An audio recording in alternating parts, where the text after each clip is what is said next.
Last I saw, he was in the mess, as always.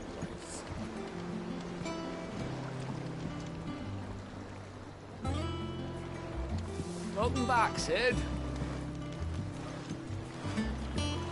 Finish with that log so we can call it a morning.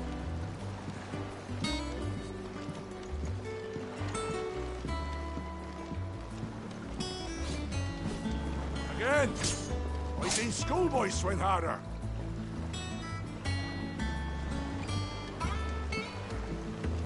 Otto will want to know what happened in Costness. I expect he'll be in the mess.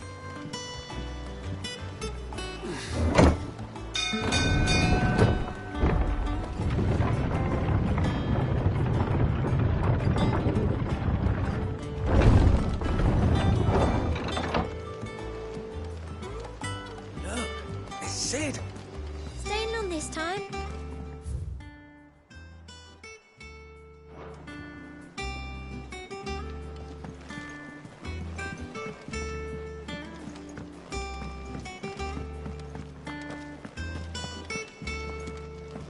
Have we any more knuckle pies? Oh, sadly not. Molly used the last of the chocobo in the stew.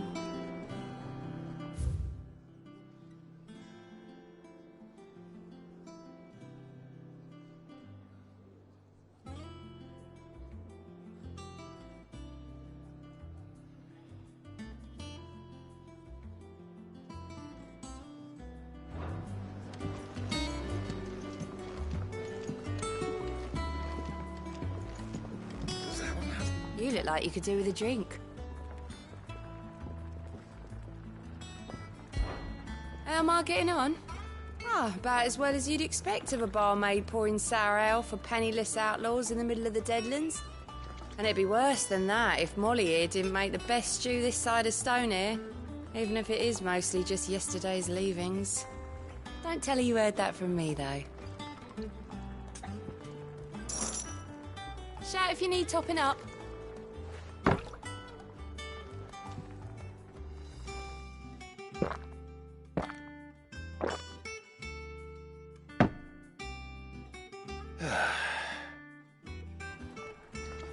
Oh, keep your mug handy.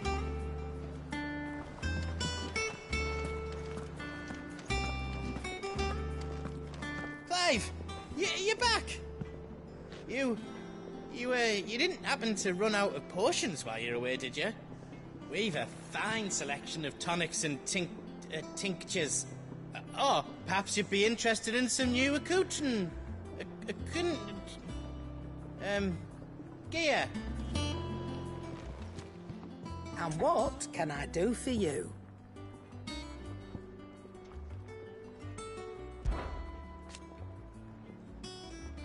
I remember it like it was yesterday.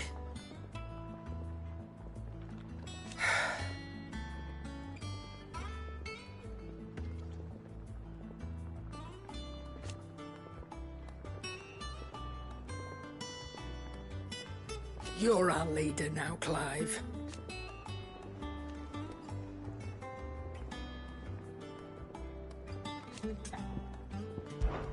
We won't hear me complaining.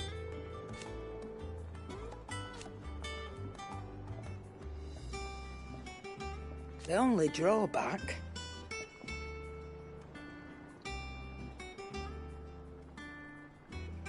Still...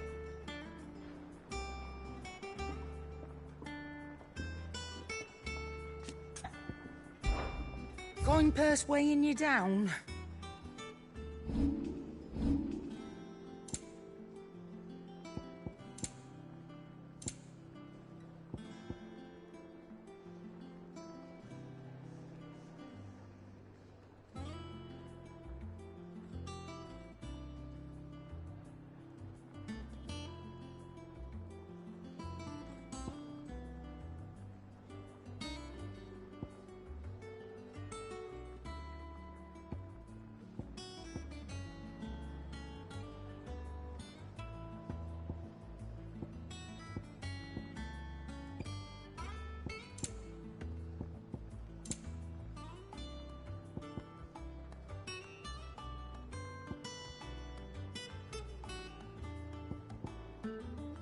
Is that all? I don't know. Perhaps I should just have Blackthorn make me a new one.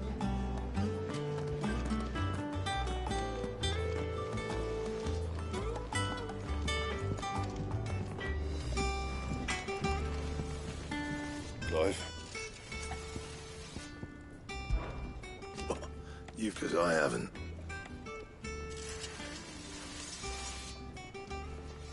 Still. Things here ain't too bad.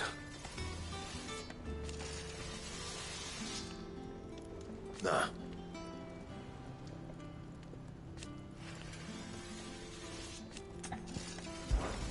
What's saying for you, dear?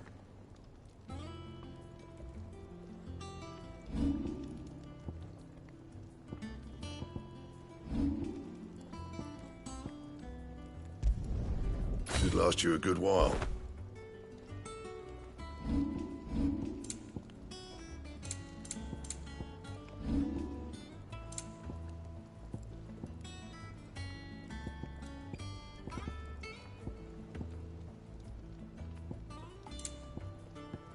Anything else?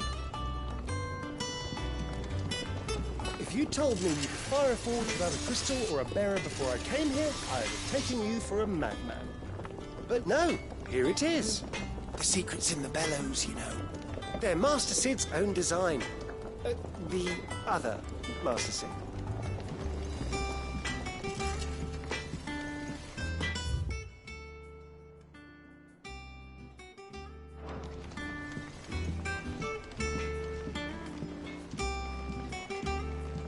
Look, Sid.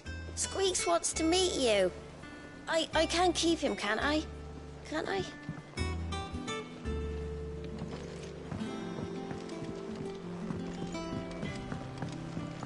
This plank will have to be replaced.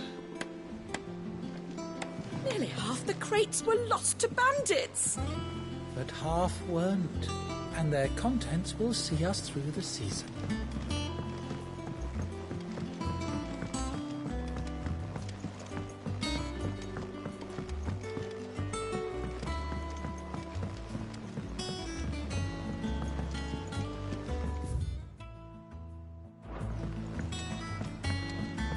Charlie says I can't go and play until I finish my sums. Well, then hurry up and finish them. We need 3 for curling geese. Ah, Sid. We were just about to start our next lesson. You're welcome to join us. But be warned, I tolerate absolutely no tomfoolery.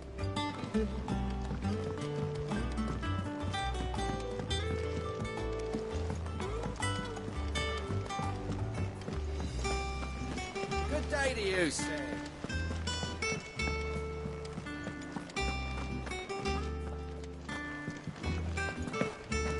Can't catch a wink with all the clamour in the hall. The atrium's quiet this time of day.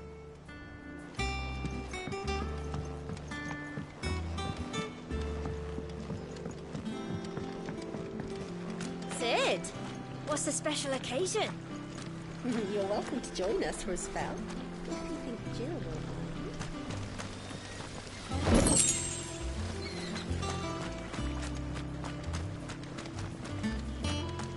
The lawsman says I can borrow as many books as I can carry.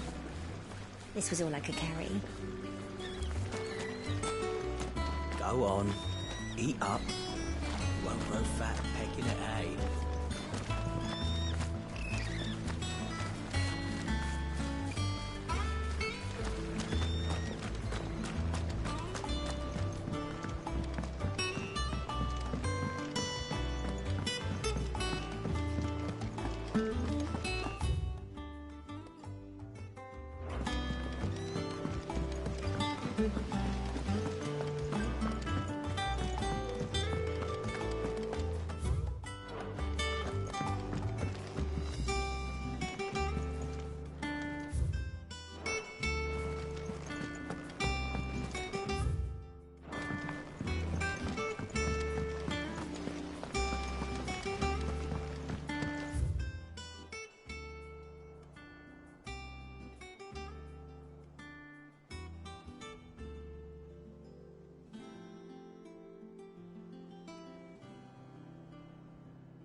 No one works longer or harder than our Otto.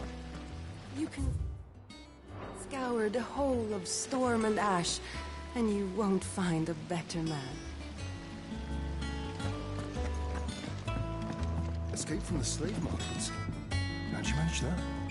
I had some help, but it was mostly luck. The others weren't so lucky.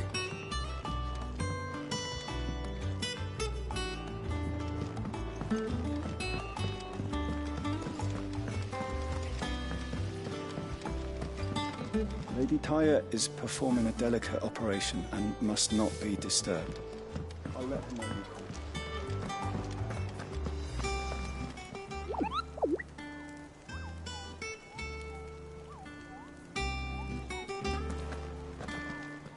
Ah, there you are, Clive. Word of your adventures arrived this morning. Victor sent his thanks. I doubt Kupka will miss the fools he sent to catch me. Not a single one of the bearers we saved showed any interest in coming with us. No one seems keen to join hands with an outlaw. Any news while we were away? None worth mentioning. Gav's still off keeping an eye on the Republican army. Should be back any day now. Understood. If anyone needs me, I'll be in the map room.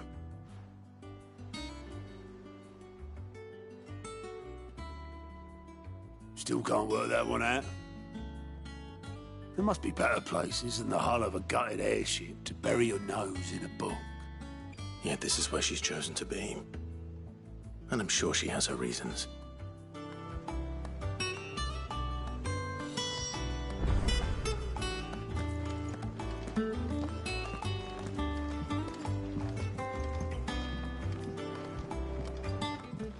I trust I'm not intruding. Back from your mission? I'm beginning to think your habit of surviving cannot be attributed to luck alone. One might say the same of you, Vivian Ninetails. I'll have you know that only 4 attempts have been made on my life, and none was especially memorable. So, to what do I owe the honor? Could it be that you've come for one of my lessons? Is that so hard to believe? Very well, then. Shall we start with the state of the realm? To absolutely no one's surprise, she finds herself at the mercy of armies and outlaws. Well, mostly armies. Though that's not for want of trying, is it, Clive? But the real question is, how did we get here?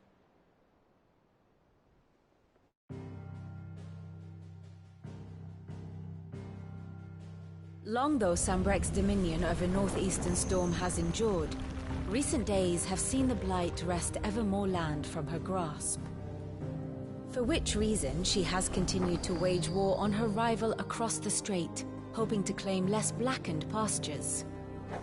But Odin would sooner pawn his sword than Waloed relinquish Ash. And the Empire pays dearly for every blade of grass bent beneath Sambrequois boots. Little wonder then that Sylvester set his sights on the crystalline dominion, an altogether easier target, possessed of no less ether. It was 5 years ago, while you were busying yourself with the destruction of Drake's head, that the Empire made its move, subjugating its theretofore neutral neighbor. A nation which could legitimately claim to be the center of the world. Certainly there is no better place to stage an army. From there, the Holy Empire's reach spans the Twins. The non-aggression treaty was the only thing keeping them in check. But if they truly broke the pact without provocation, it is only a matter of time before others reply in kind. The Holy Empire, the Dalmekian Republic, the Kingdom of Waloed, and of course, our friends in Yaran. Who will be left standing, I wonder, when the last drop of blood is spilled?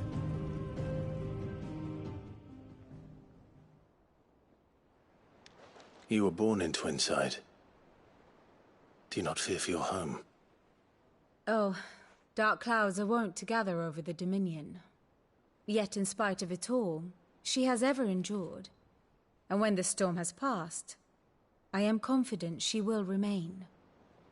Now, as to the matter of payment for today's lesson, complete a simple errand for me and we shall consider ourselves even. Even? Right. Return this volume to old tomes in the shelves. Tell him it was, adequate.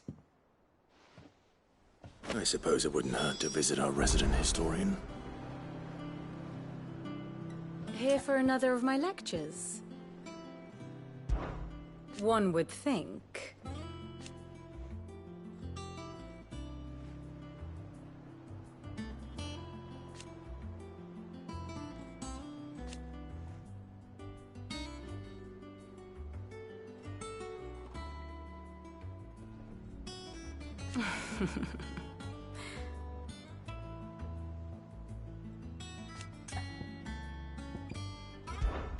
I admit.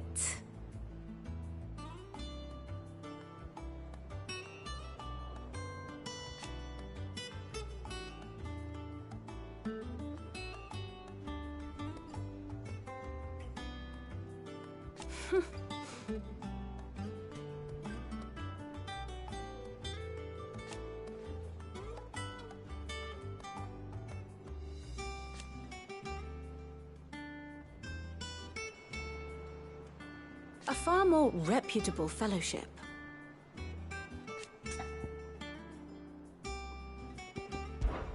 My beloved homeland.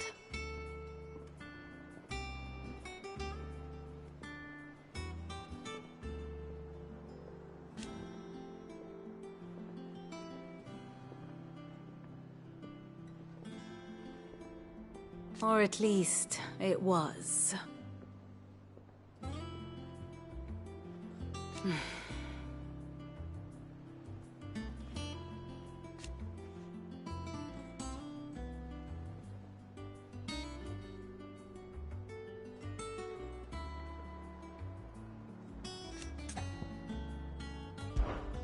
How may I help you today?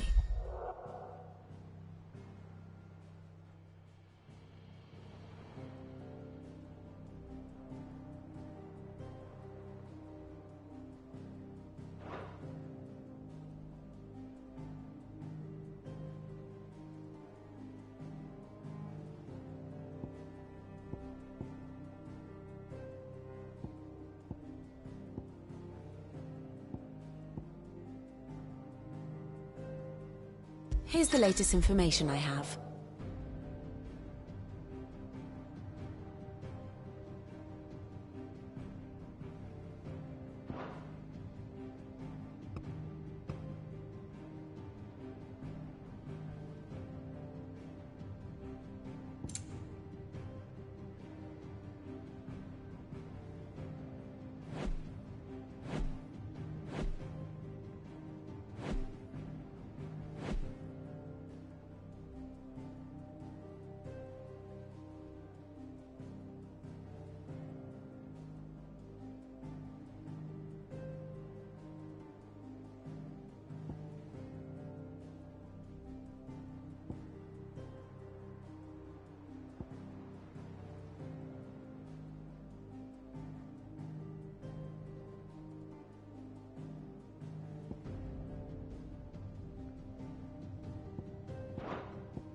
One must understand one's place in the world.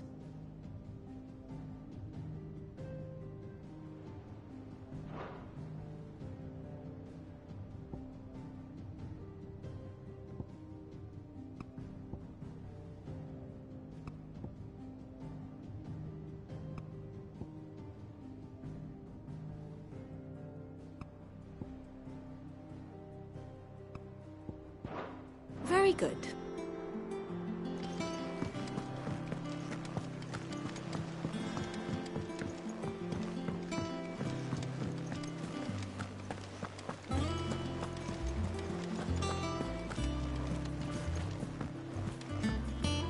Everyone seems so happy to see us. It's good to be home.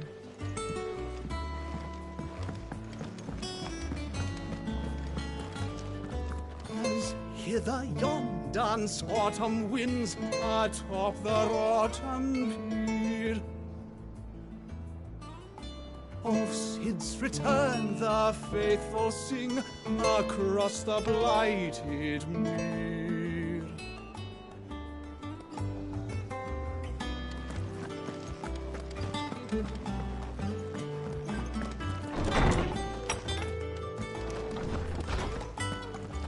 Old Tome said the hideaway is built inside an airship. Said it was called the Invincible.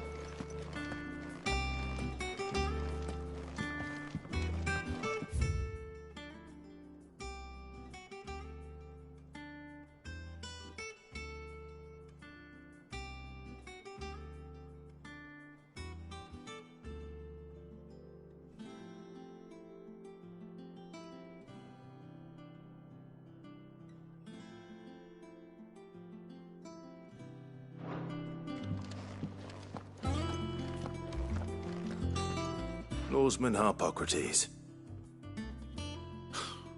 Now that is a name I have not heard for a long time. So long, in fact, I had half forgotten it was mine. Welcome home, Clive. You were missed, as always. I believe this belongs to you. Vivian asked me to return it.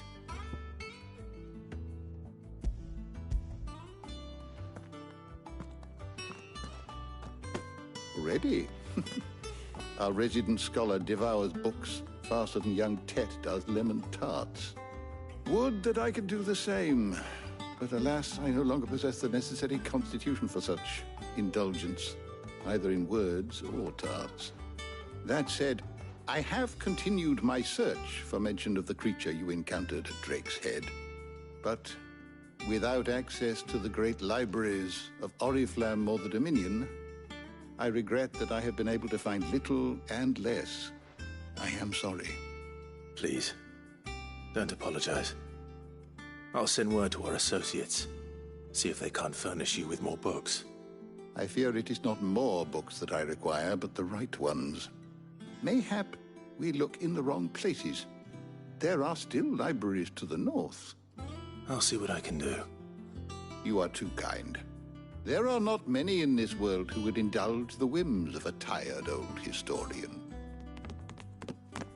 Not too tired to go filching Kupo nuts, though. Always got a pocket for him. Nicks him off the Moogle. Hush now. We all know there's no such thing as Moogles.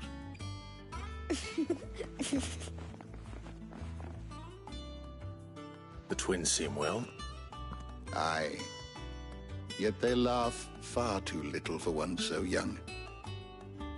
The loss of their parents weighs heavy on them, however well they hide it. Titan took much from us that night, from some more than others, and the wounds that remain, they are not quick to heal. Which is why we must give them all the time they need. That we must. Just as I must give you the time you need to recuperate. Good day, Clive. Good day. Gav will be back soon. I should get some rest while I can. Old Tome said the hideaway is built inside an airship.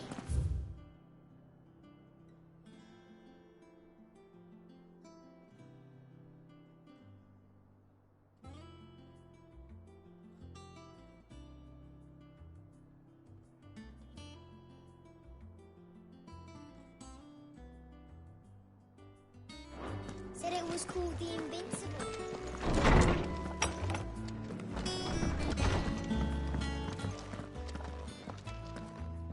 Not back a blink and you're already off solving everyone's problems. It looks good, Clive. Goes well with the scowl. I'd had that brand for so long. I'd forgotten what life was like without it. What it was like to be myself. And it's all thanks to you, Talia. The scalpel did most of the work. Ah, before I forget, a rider was here with a letter from Gav. Otto left it on your desk. Not a Stolas. All right, I'll have a look. And then you get some rest.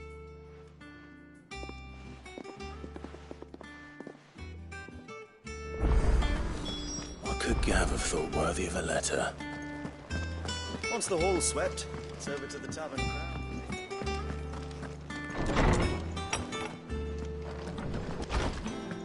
Otto was here earlier with a letter from Gav.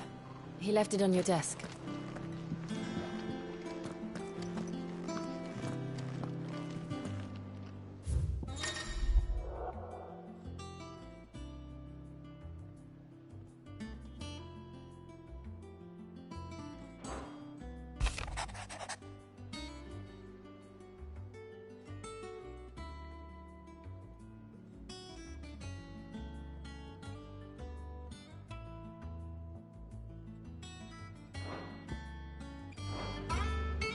What does Gav have to say? The Republican army is on the march, leaving Randalar in Hugo Kupka's charge. With him and his men occupied with the defense of the capital, they're less likely to trouble us. Good news, then. It's more than that. This is our chance. The one we've been waiting for.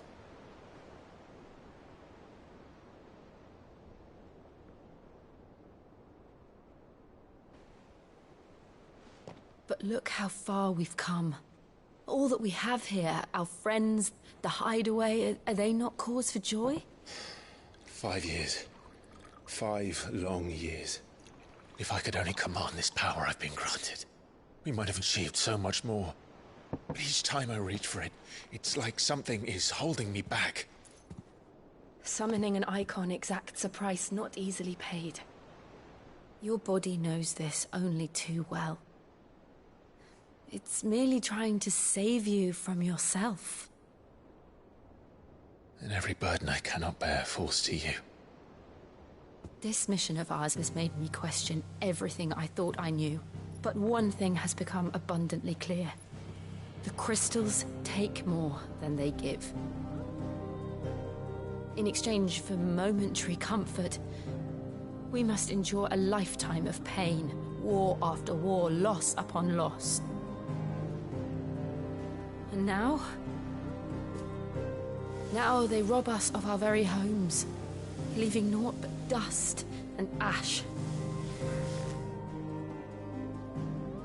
But you're trying to change that. We're trying to change that. And to me, that's no burden. I know, but... Try not to forget. We're only here because Joshua gave us a second chance. It would be a pity to waste such a precious gift.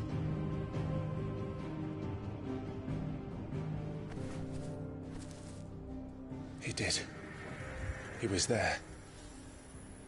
It wasn't an illusion. I heard him call out to Ultima.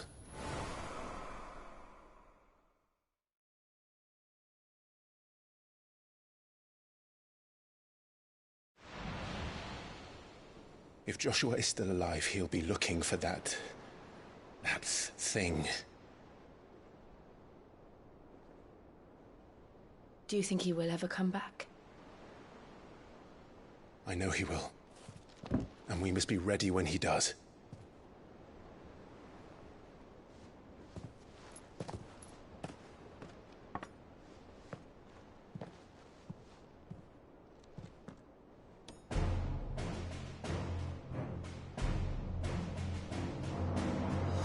To a world without mother crystals.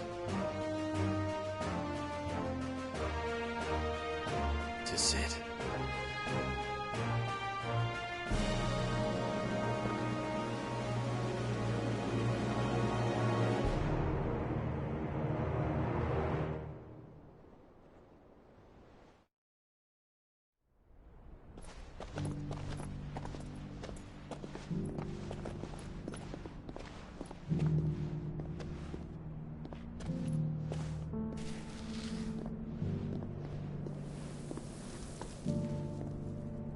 And so the North is lost. I knew that the Blight spread ever more swiftly, Your Grace. But this is far, far worse than any could have imagined. It is only a matter of time before the twins are no more.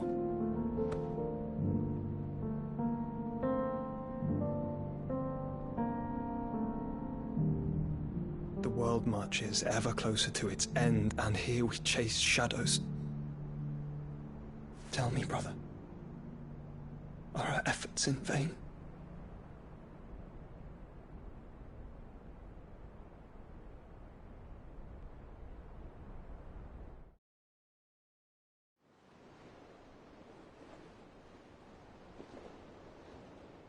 Master Clive, a moment, if you...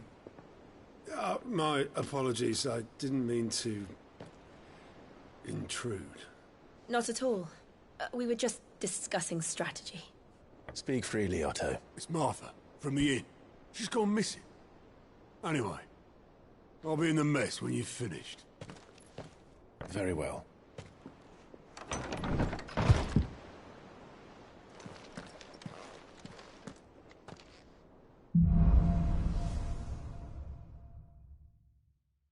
What would make Martha leave the rest? If something has happened to Martha, we need to speak with Otto.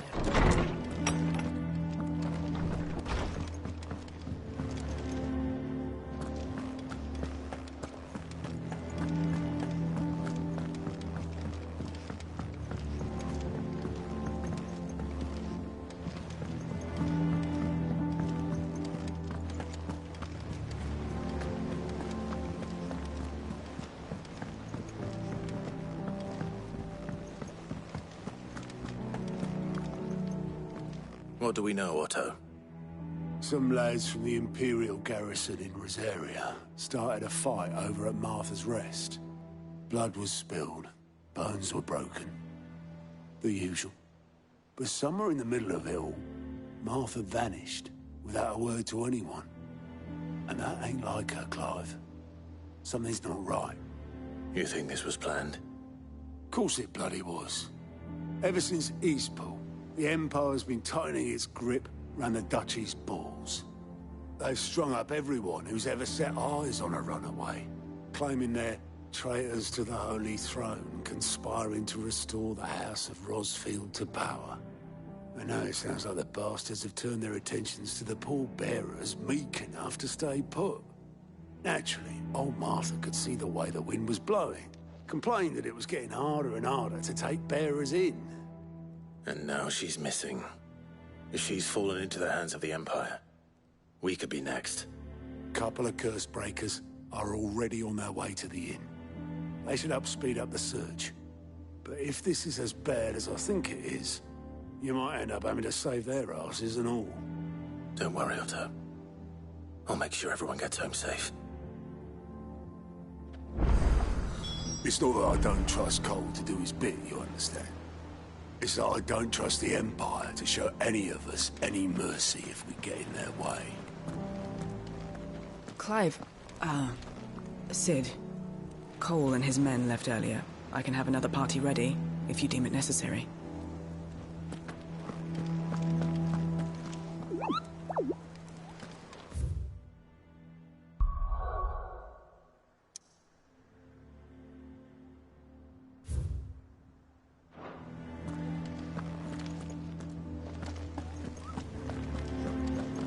Martha is a survivor. We'll find her.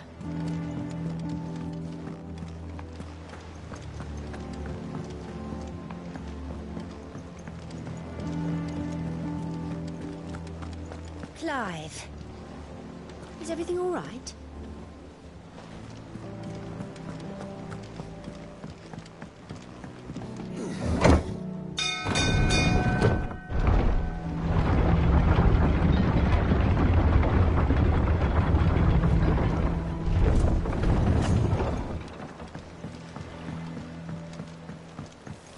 With that. Welcome back, Sid.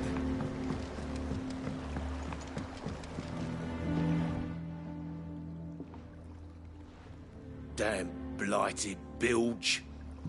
Is everything all right? Aside from the holes in my hull, everything's roses. The lake water doesn't agree with it, then? That's one way of putting it. And unless you got some grand scheme to suck the black from the lake like we do in the atrium, that slurry'll keep eating away at the timber like young Tech does our lemon tarts. Suppose a coat of pitch might stave off the rock for a moon or so. Assuming we had any pitch, which we don't. Not any bloody more. Doubt the old tub's got more than a dozen runs left in him. Of course, Obolus. Your skiff is our only means of reaching the mainland. Without it, we'd be lost. Well, I'm glad someone round here sees it that way. To make pitch, you need pitch trees. But in case you haven't noticed, live trees are one of the 1,000 things sorely lacking in the Deadlands. Now, I'm not so unkind as to ask you to fell a faraway forest and lug the logs back here to the mere, which is why we'll be needing a suitable alternative. And it just so happens I once heard the thorny pitchers of Curltail Falls cover themselves in a sticky wax to trap birds and beetles and whatnot. Might be enough to tide me over. Sounds easier than felling a faraway forest. That's for certain.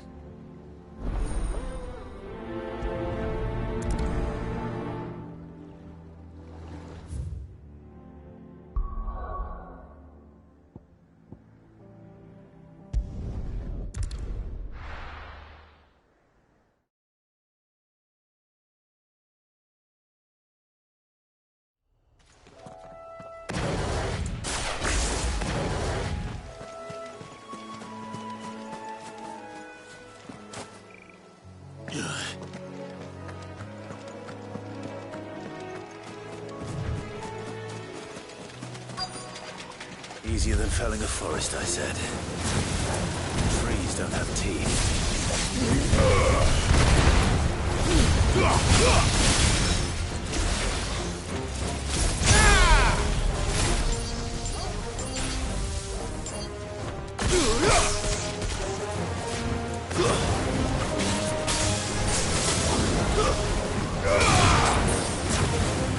Get him!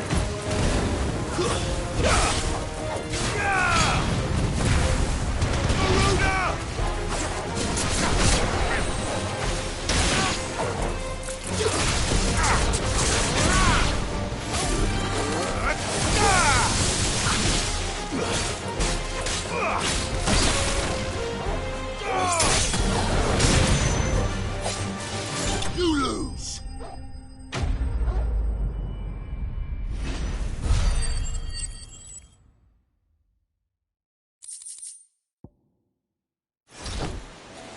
I can't imagine Obolus needing any more than this. Time to head home.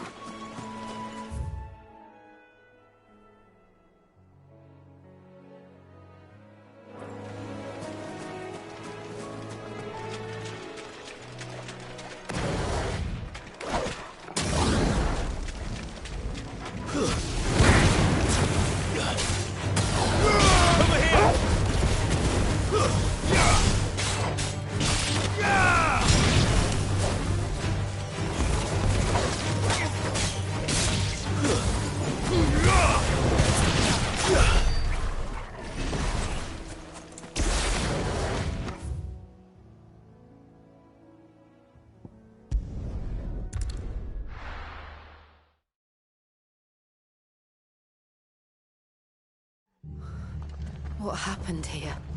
Come on. We need to find the others. I'm sorry, Sid. We were too late. The Imperials have already left. Fucking Imperials. If they hurt Martha, they'll have the old rest to answer to.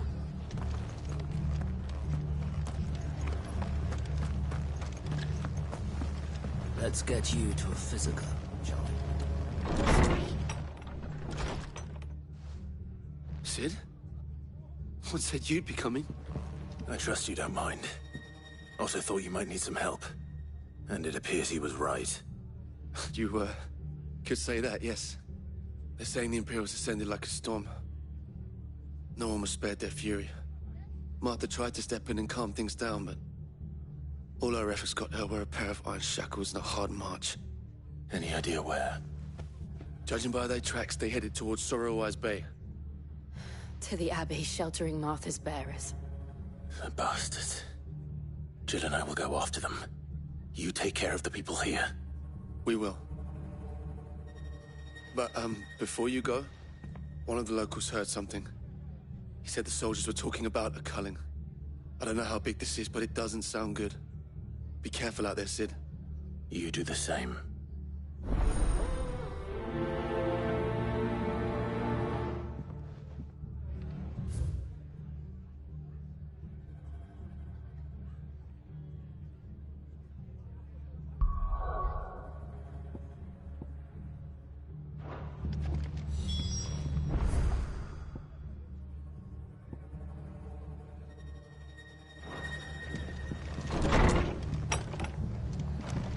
Cole is right. That was no tavern brawl. It was a message. But a culling. Bearers are the property of the Empire. The garrison wouldn't have the authority to act alone. The orders would have had to have come from higher up. Anything catch your eye?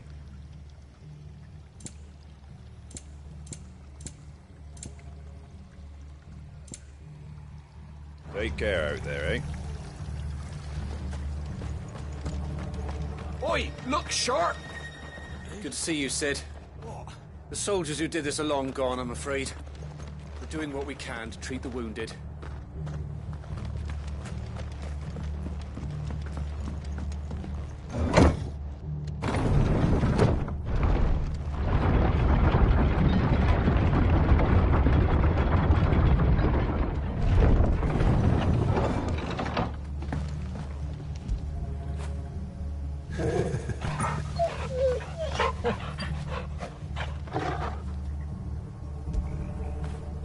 Get it, boy!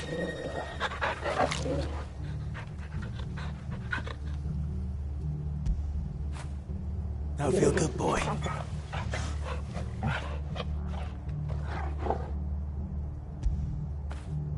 You all right, boy?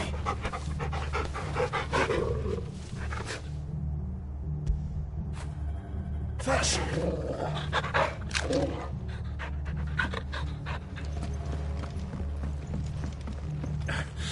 If those horses touch hair on Martha's head, I'll kill them all myself.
Look. Up ahead. Martha, are you hurt? Don't worry about me. It's them at the Abbey who need you. You have to do something. Tell us what happened.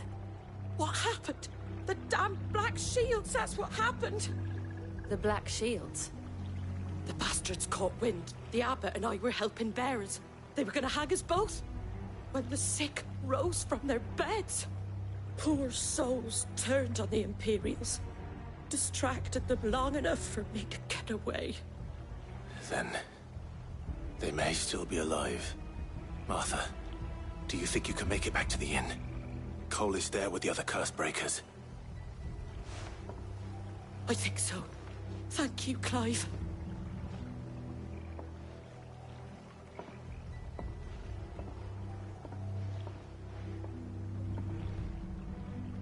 Black shields.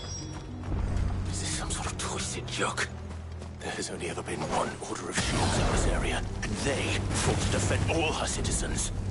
Seems a step too far, even for the Empire.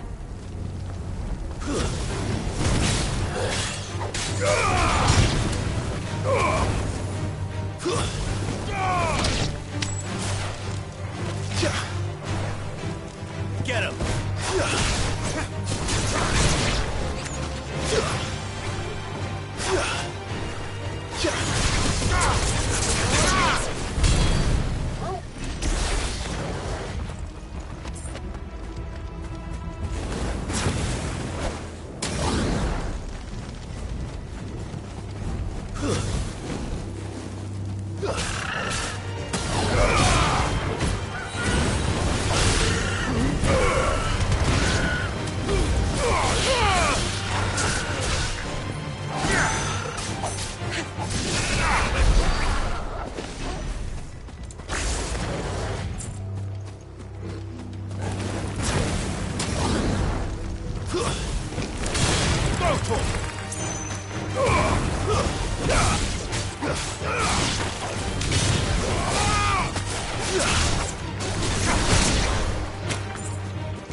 Are we too late?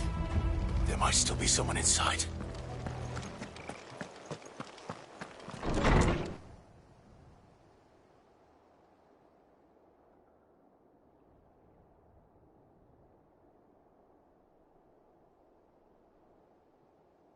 No. Damn it. I thought you lot were all spent. Murderers. They drove the bearers to this. Wait. These two aren't turned. That bitch of an innkeeper must have sent them. Colluding with the enemies of the Empire is a serious offence. And for their crimes shall they be punished. Such is the law. To dwell in darkness that we may purge the night and welcome lasting dawn. On these our swords we swear. How dare you speak those words? Have you no honor? Clive. This won't take long. Get him!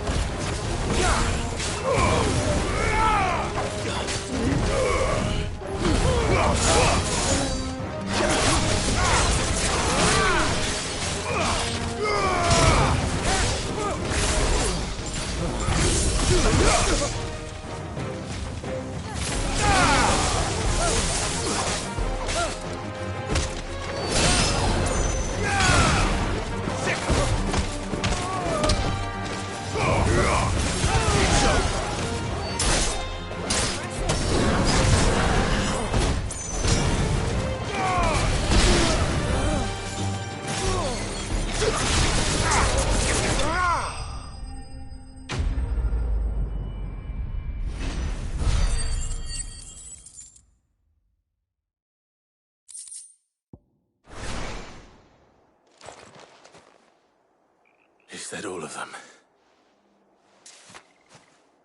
I think so.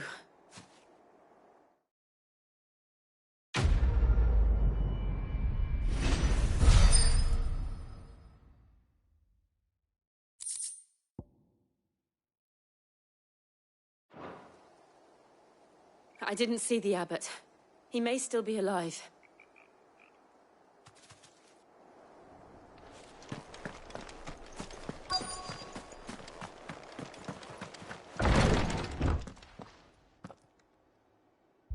Found her.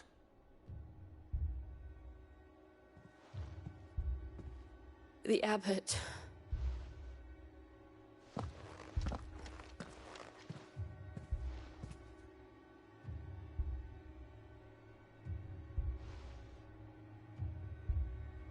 The bearers died protecting him.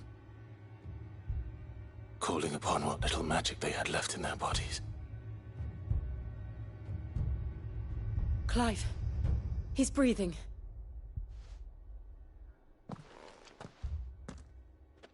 We're friends of Martha. We're here to help. Are the Imperials dead? They are. Every last one. If only that were true.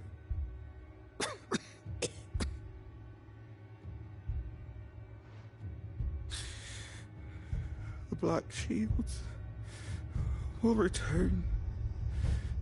The cullings will continue. Rosaria will never be saved unless we save her. Tell Martha to beg Sid's aid and tell her this wasn't her fault. I shall. Sid! Where are you? Sid! In here! We found a survivor! Clive. He's gone.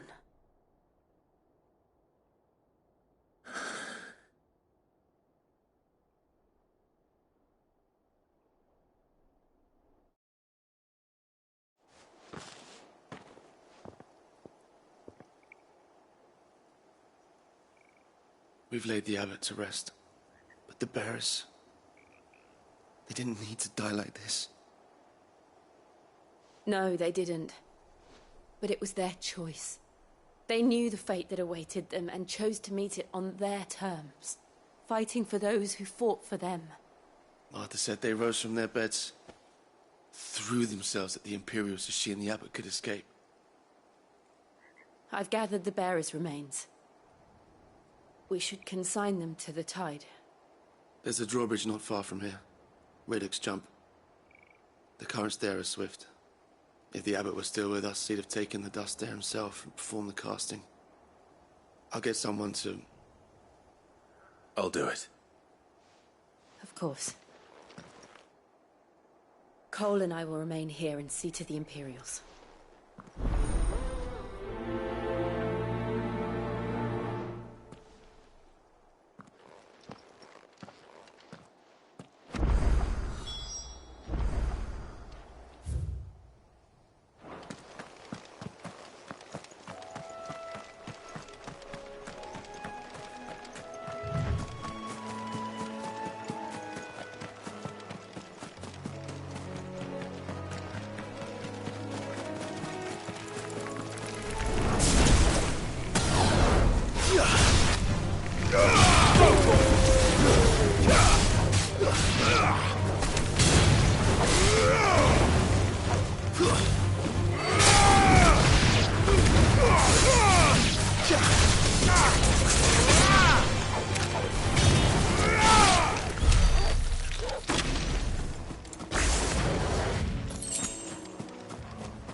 spotted us, Torgal? What am I saying?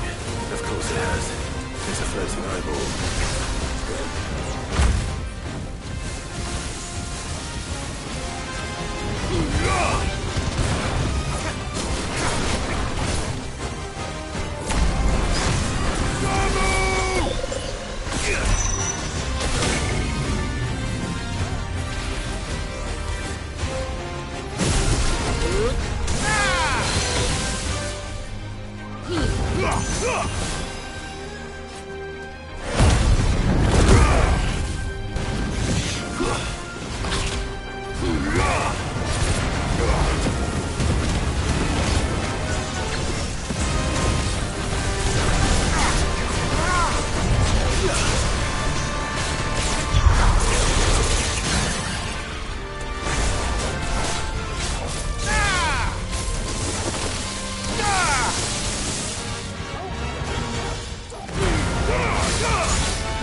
You didn't see that coming.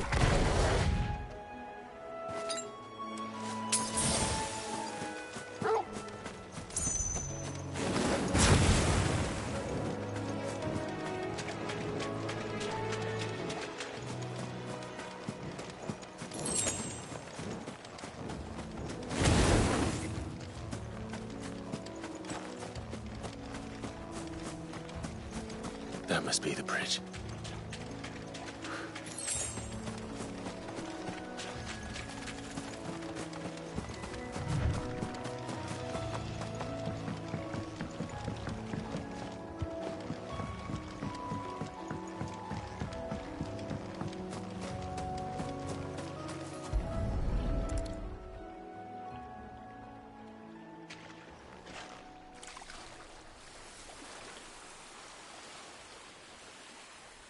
So shall the waters cleanse thee of thy burden, and bear it out to sea.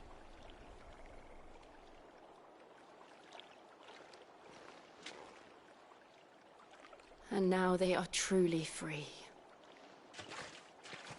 I hope so. What of the Imperials? A pyre was made. It's more than they deserve. We should go back. Cole is worried about Martha.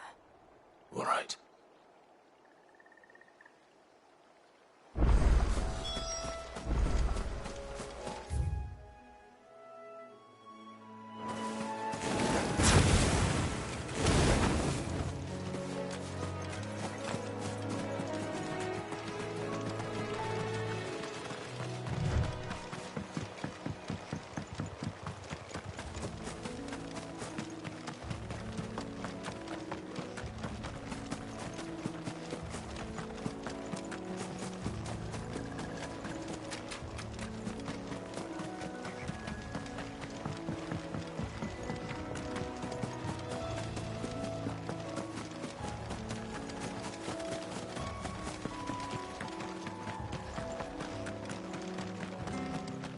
Thank you, Founder.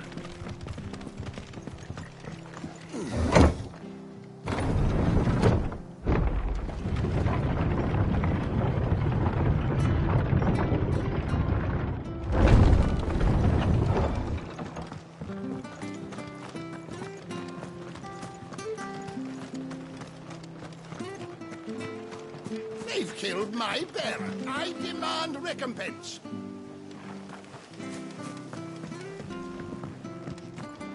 We're best off staying where we are for now, I reckon. The boys from the garrison might still be nearby.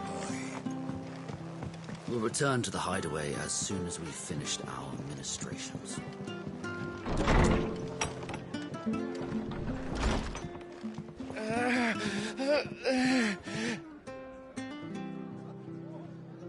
It's not fair, Sid. Death shouldn't be the only choice. The only way to be free of all this. Arthur's a stout soul, all right. Anyone else would be out cold after what she's been through. No one survived then? I'm sorry. Before he passed, one of them bade me tell you not to blame yourself. Doesn't mean I won't. Doesn't mean their blood's not on my hands. Cole said you cast their remains. That was good of you. But it should have been me. This was all my fault. How? You couldn't have known. But I did. And I turned a deaf ear to the warnings like the fool I am. The rumours started moons ago. Of black-clad devils descending on villages in the dead of night to slit the throats of sleeping bearers. But I assumed it was all just nonsense concocted by the Empire. Nothing but a ghost story meant to make folk think twice about lending a hand to a fugitive bearer. And in ordinary times you would have been right. What these Black Shields are doing is unthinkable. Which begs the question, why do it at all? My mother obviously has a hand in this. I cannot make sense of her actions. And picking what goes on in that woman's head is a job for someone with more time on their hands. Right now, I need swords and men to wield them, preferably big ones. If those Imperials think they can come in here again and threaten my people, they're in for a rude awakening. Oh, before I forget, a Stolas from Otto landed just before you arrived. He asked me to tell you that Gav has returned.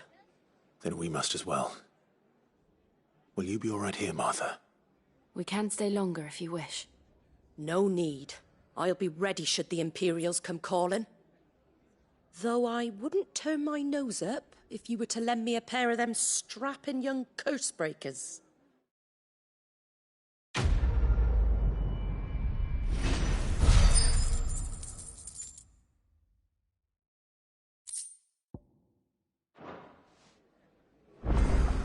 Those poor souls died to give me a chance to save others. I won't let their sacrifice be in vain.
Best off staying where we are for now. Try not to move.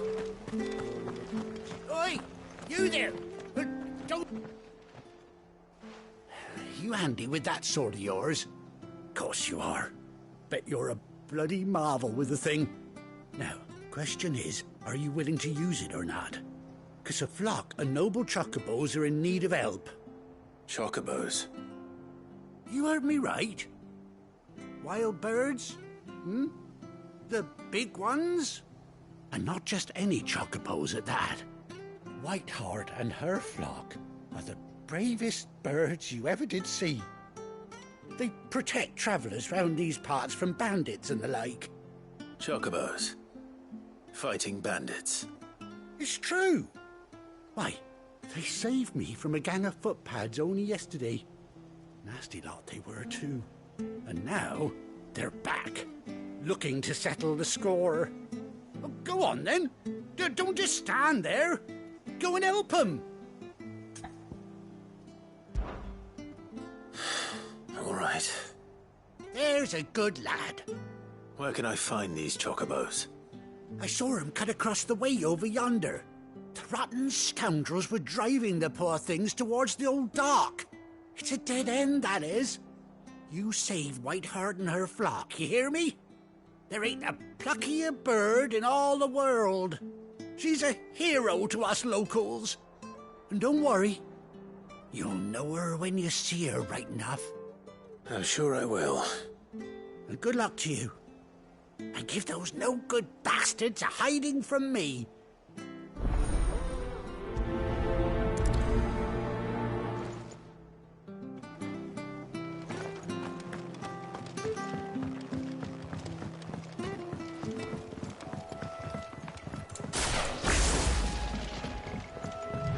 Whiteheart. That's quite a name for a chocobo.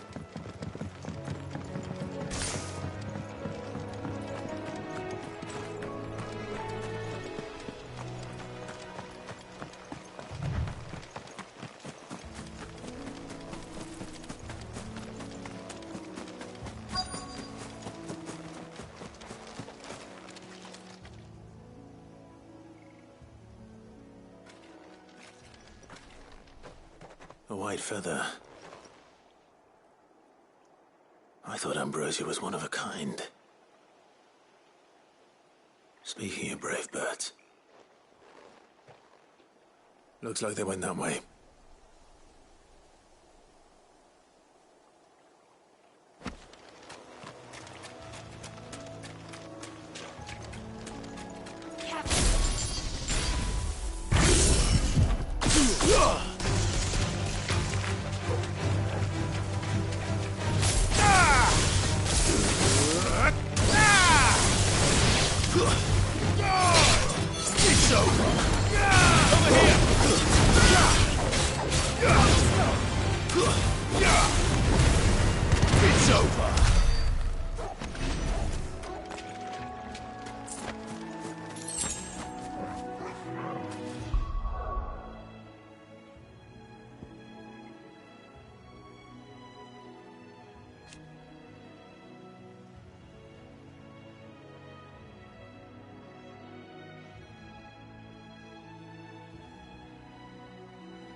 These chocobos aren't going down without a fight.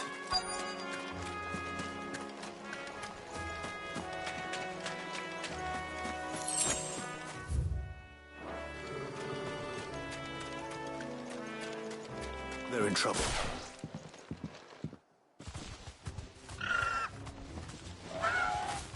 We got you cornered, Feathers. You didn't think you'd seen the last of us, did you? You've been bad for business. But I reckon someone will pay good coin to mount your head on their wall. Not around here, they won't. Oh. And why's that, eh? Because she's something of a hero in these parts. You hurt her, and I hurt you. Piss off. Or better still, How about we hurt you both? All right, then. But don't say I didn't warn you.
You're safe now.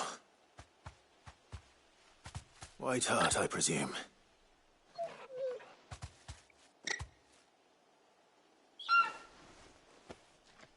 Do you know her, boy? That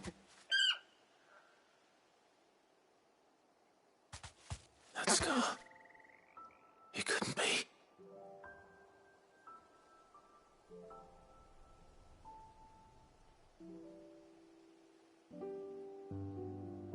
Ambrosia.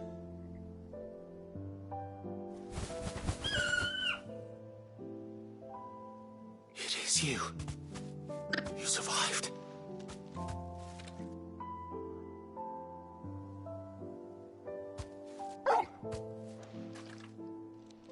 And you found yourself a flock. Oi! Is it over? I thought I'd come and see how you were getting on. Oh, you sorted the bastards then. I knew you would. And the whole flock made it through unscathed. Thankfully, they did. And not only that.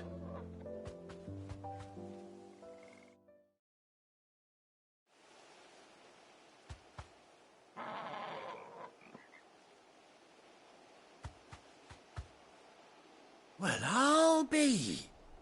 I never stopped to think our hero here might once have been someone's mount. Though I dare say she'd suit a fine fellow like yourself. Reckon our feathered friend must have learned a thing or two from her master. Kind-hearted warrior that you are. Bird like her would have cost a princely sum.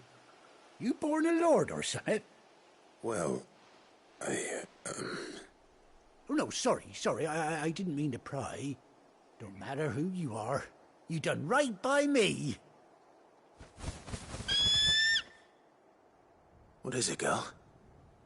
She wants her master back, I reckon.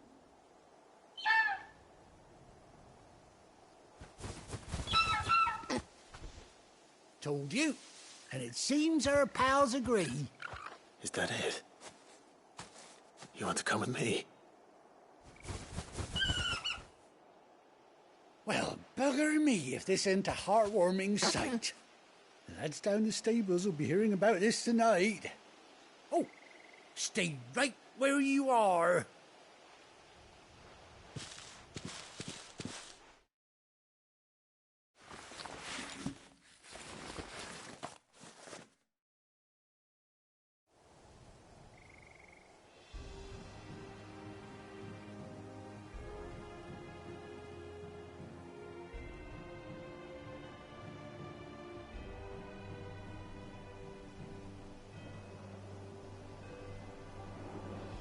Doesn't she cut an handsome figure, eh?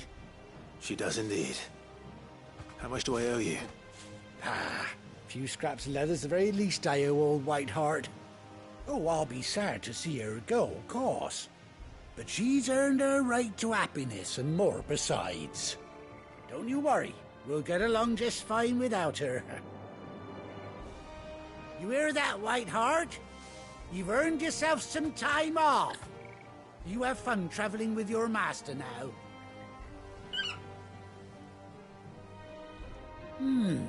You seem awful familiar now I get a proper look at you.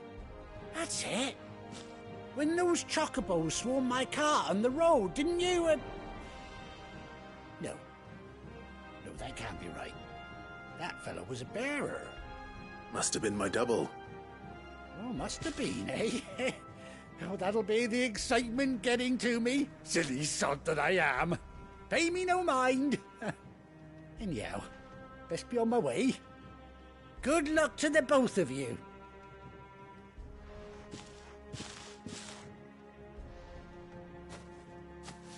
You take care of your flock for now.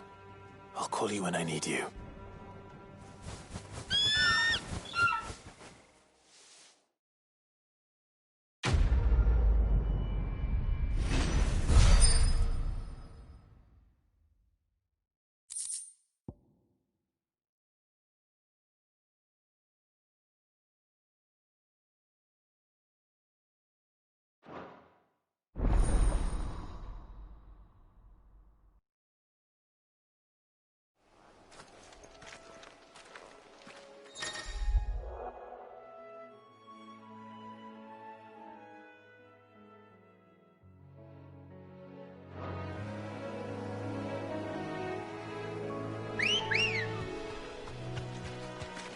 Good girl. Yeah!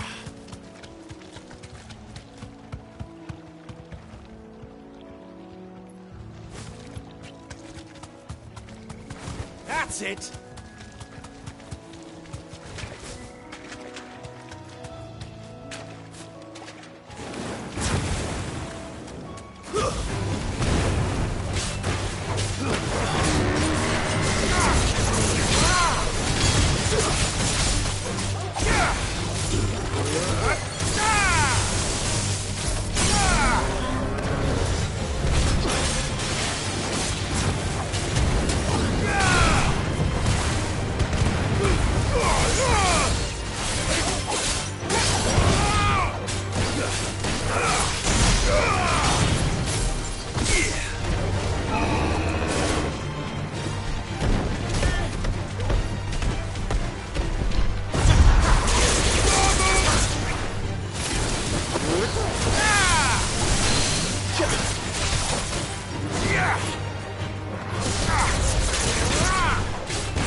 Where's Gav?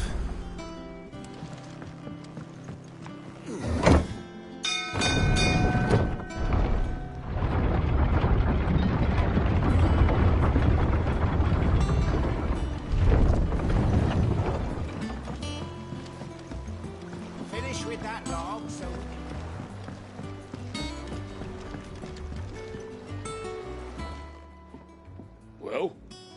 Could you find me some wax?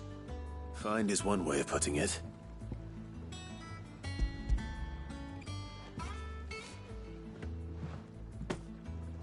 Ugh! Reeks like a chocobo's arse. I don't suppose the Argo will mind as long as he stays above the waves. Argo? So your boat has a name? I didn't know. Yeah. Same as me old man. He was a ferryman himself back before the Blight came. The boat's all I have left of him. And thanks to you, he'll sail another day.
Gav should be back by now.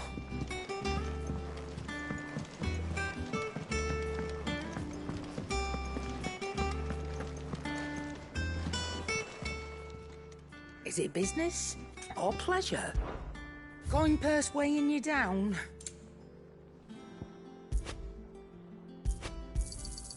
You're rubbing me blind, you know.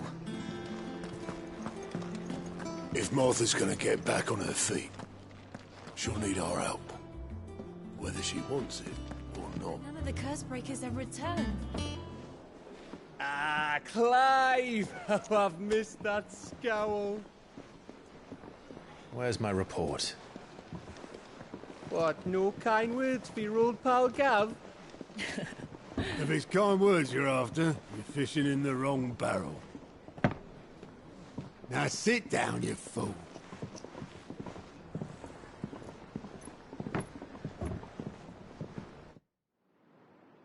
So, you remember how quick the Empire was to occupy the Dominion after the fall of Drake's head?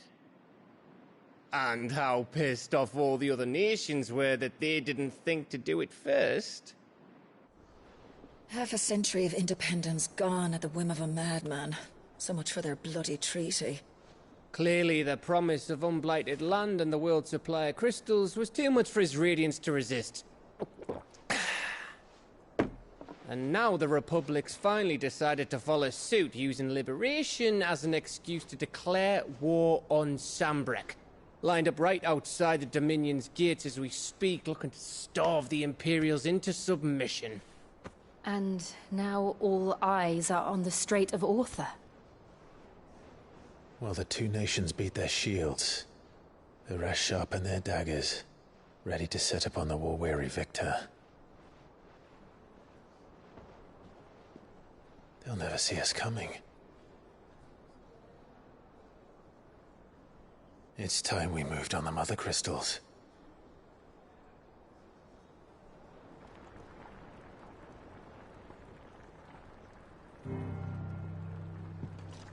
Four Mother Crystals remain in Storm and Ash. Drake's Breath near Ironhome. Drake's Fang in Dhalmekia. Drake's Spine in Waloed. And Drake's Tail here in the Crystalline Dominion. With the bulk of the Republican army marching to Twinside, Drake's Fang will be left exposed. That is exactly the move Kupka would anticipate. And if there is anything these past 5 years have taught us, is that he loves his traps. There is one place, however, where nobody will be expecting us to go. Drake's breath. There's a shitload of sea between us and it, and I've never been much of a swimmer. I have an acquaintance in Port Isolde who may be able to help. Who's that then? My uncle, Byron Rossfield. Lord Byron Rossfield of the Seven High Houses, the trade magnate with holdings in over 100 cities. Wait, Rossfield. And you're a Rossfield, of course. My uncle's name gave him his start in the world, but it was his acumen which earned him his fortune, along with a handsome fleet of ships.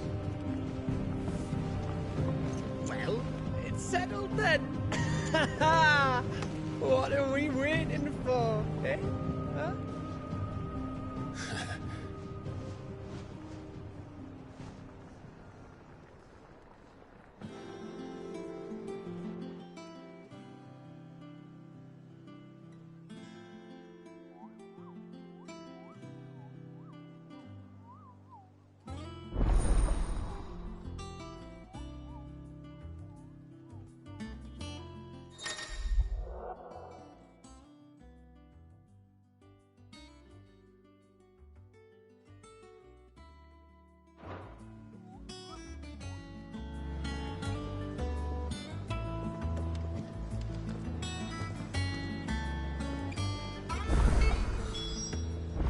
What are we waiting for, indeed?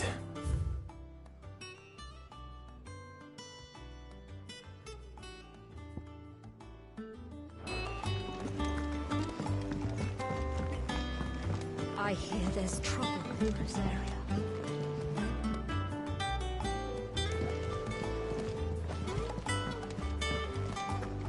Your uncle always seemed a kindly soul, if a little eccentric. If you're worried about our supplies, we've plenty. Karen's seen to that. Though we're always one missed shipment away from disaster. That broom's as ragged as goat's locks.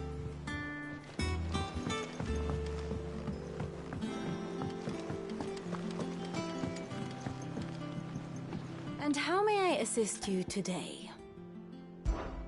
Allow me to educate you. One must understand one's place in the world. Very good. Full Mouther's all right. Yep. Others weren't so lucky, though. Without a ship to carry you there, Drake's breath might as well be on the moon.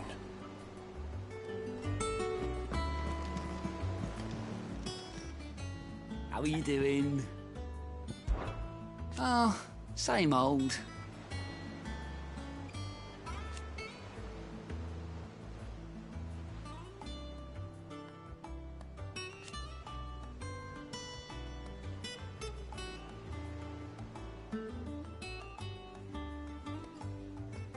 So, oh.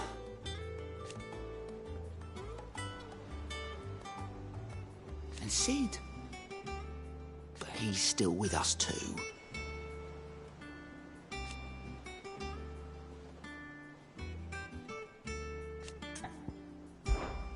Quick look. Think you can help? Oh, Clive. Welcome to the Patron's Whisper. The Patron's Whisper? Does that mean someone else is taking care of our friends' donations? Oh, no. That's still me. It's just Karen has her toll, Blackthorn has his hammer. I thought a new name might liven things up. I still catalogue every item that arrives, in addition to setting aside those tokens of appreciation the sender has specified are to be presented to you personally. Would you like to see if we have any?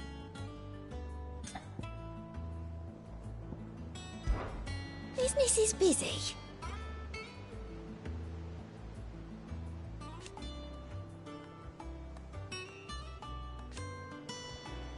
still.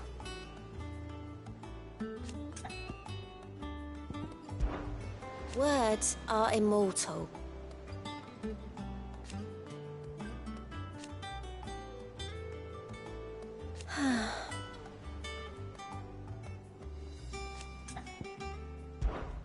Come to claim your just desserts?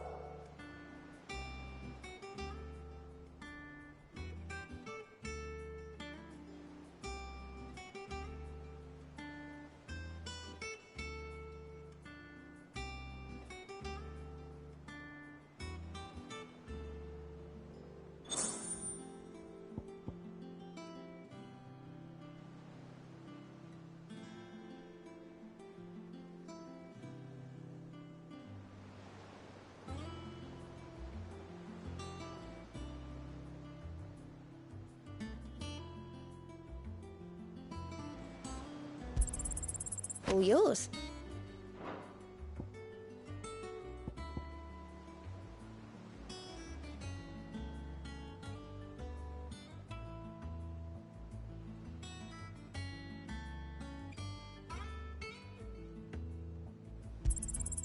You earned this.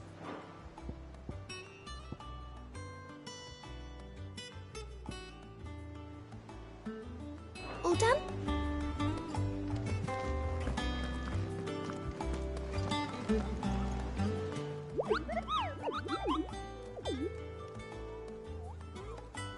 What's the matter, Nectar?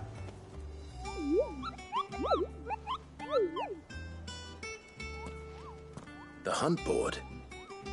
It's where the curse breakers post sightings of particularly fearsome beasts.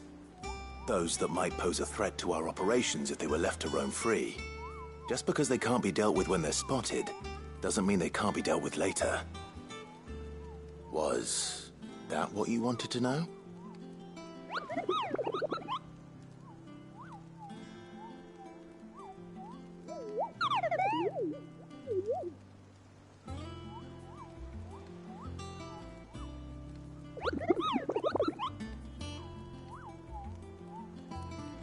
Right.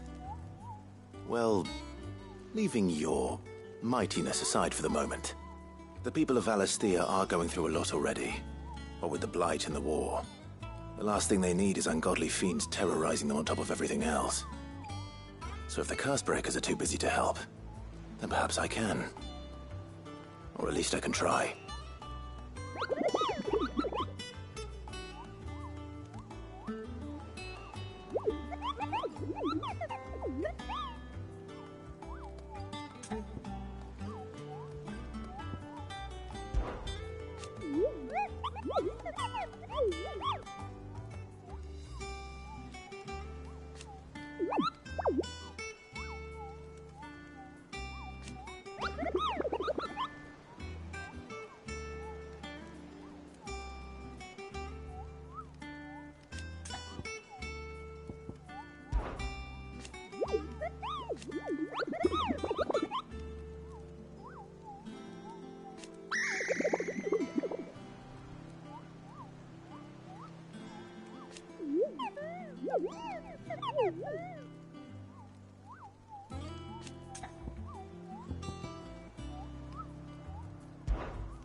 I don't think so.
broom's as ragged as goat's locks.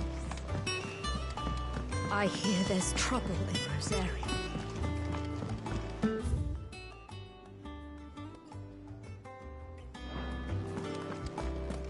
I think it's all right to touch him. No.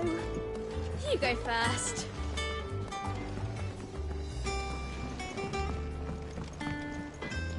Back, are ya? What do you want?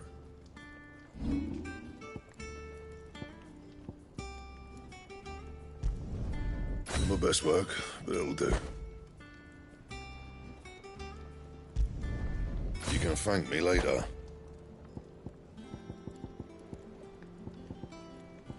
Anything else?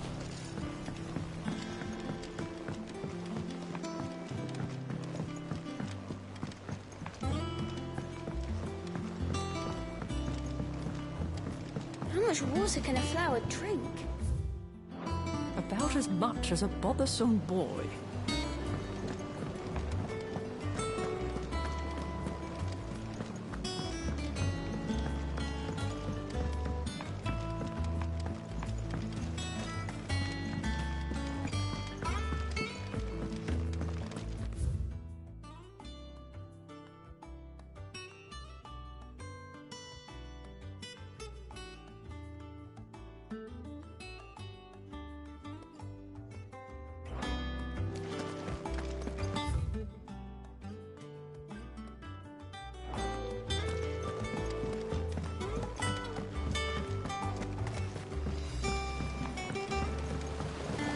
Won't be long now, Martel.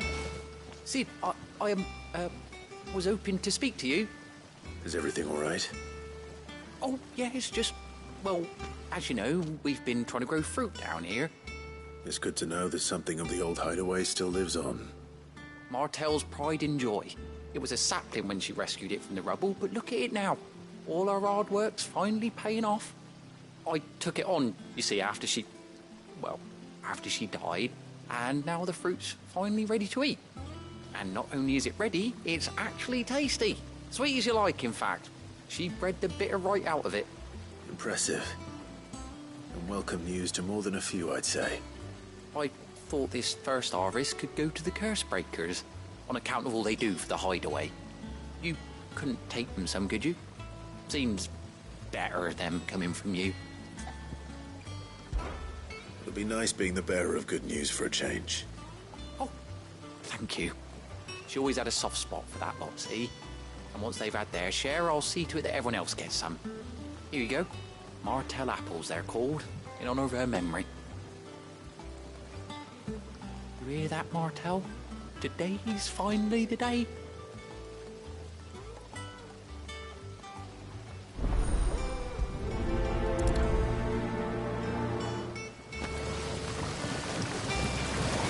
This tongue here pulls the black from the lake water and renders it pure.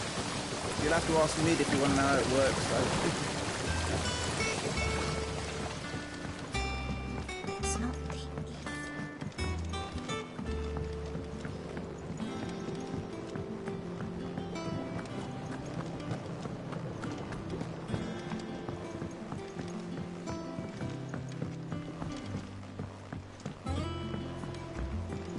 Did you come through the forge today?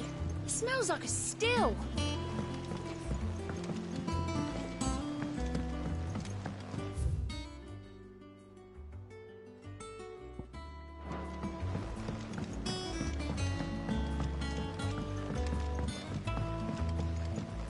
And you say Sid built this place?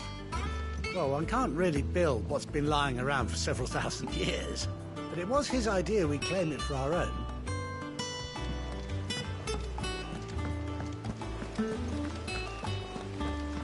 Perhaps they're old enough for the sins of Zemeckis.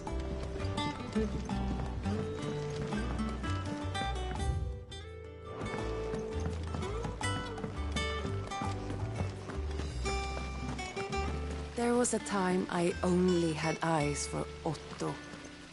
But then I saw the light, and his name is Cole. That way he looks at you like a frightened fawn who's lost his mother.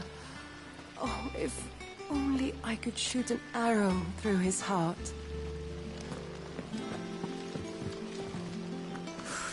They say removing a brand is almost as painful as getting one.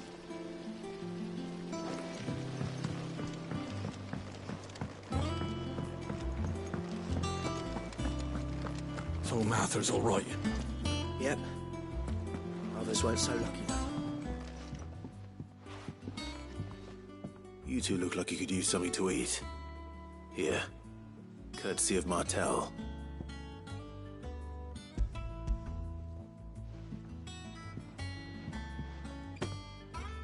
Martel. Now, where have I heard that name before? Weren't she the girl from the Furrows? Course she was. An odd sort, that one. Loved plants more than people. Aye, and brave as a bane might. Remember when she ran back into the hideaway to collect them trees when Titan attacked? Wait, These aren't those apples, are they? Well, I'll be. She'd have been proud, and rightly so. Thank you, Sid.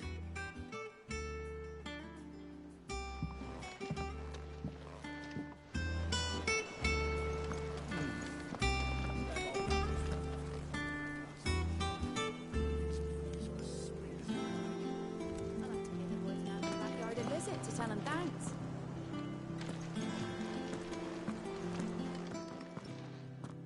A gift from the backyard. For your service.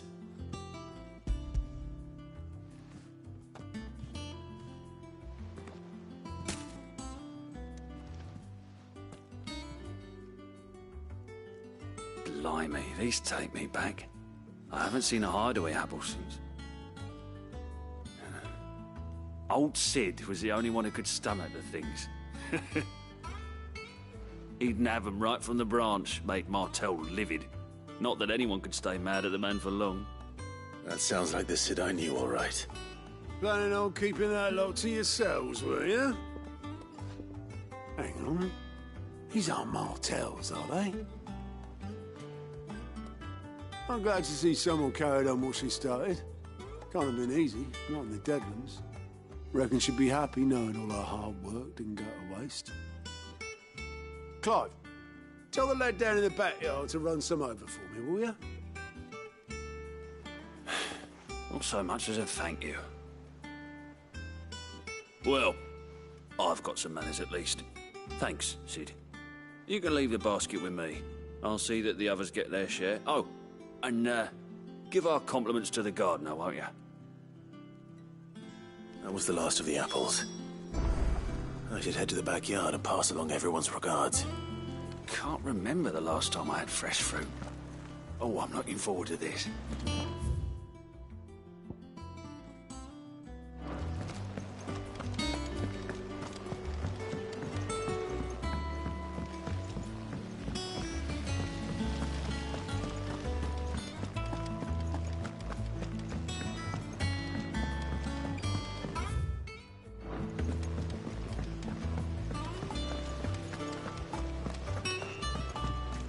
And you say Sid built this place?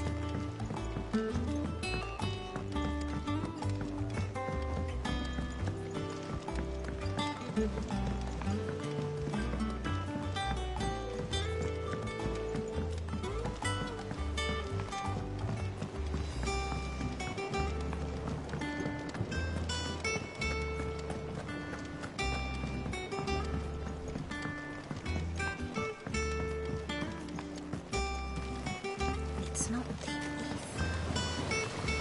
It's the water.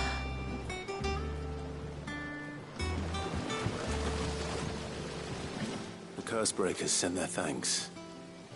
And their compliments. They were clearly very fond of Martel. They remembered her. After all these years. I suppose she was very kind, even to a tongue-tied lummox like me. You were one of the good ones, Martel. Why did you have to die? She put everything into her work. She wasn't going to rest until we had fruit sweet enough to enjoy. And now we do. When she died, I named a sapling after her. And now it's a full-grown tree. Martell lives on through the fruit it bears. And through you. Her dream would have died with her, had you not kept it alive. That's something to be proud of. I didn't do anything really, but thank you. You're kinder to me than I deserve. By the way, Otto's expecting some of your crop. And I wouldn't mind some of it either, if that's not too much to ask. Of course not. I'll see that you're both well provided for. They like your fruit, Martell. Isn't that wonderful? I'd say it's about time we planted you some siblings, don't you think?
Do you think it was wise to leave, Gav?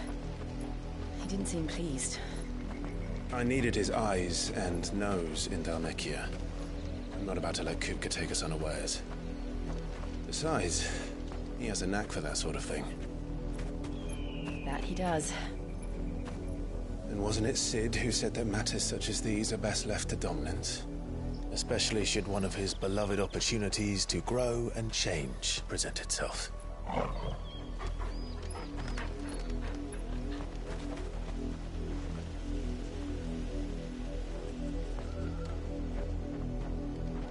I always knew that I would return one day.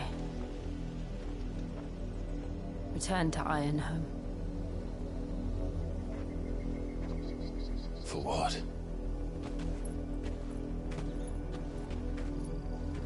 After learning the truth, you were given the chance to face your past. If I am to continue at your side, I must do the same.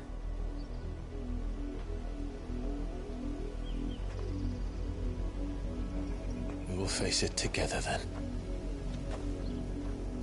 To the end.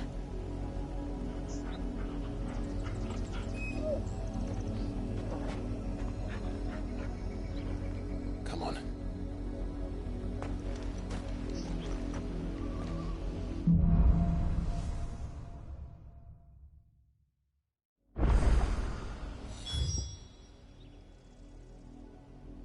How far do you think your mother's reach extends?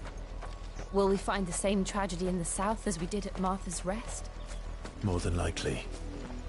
Which is why we should hurry. There are still many settlements between here and Port Isolde. We visit as many as we can and hear their stories. Starting with the village of Amber.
mockery of justice is what it is.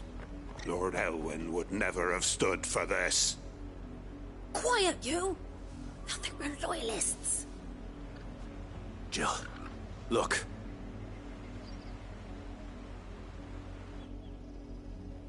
Rosaria must be cleansed of the stain which befouls her, that she might rise once again from the ashes to welcome a new dawn.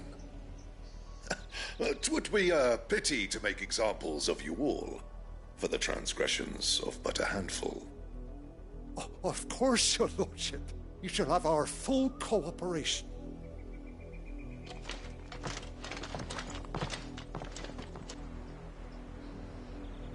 What business could the Black Shields have in a village this small? There's barely room to hide a bearer. Then they must be here for something else. You fancy dancing a gallows jig like the miller's son? All right, I heard you the first time. I ain't got much, but what's mine is yours, for a price.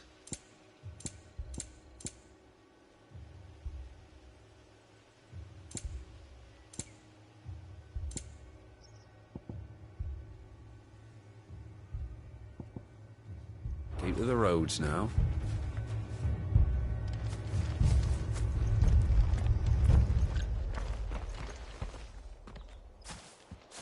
Excuse me, but what was all that about earlier? You haven't heard? Someone's been stirring up trouble. There've been attacks on the garrison, supplies stolen.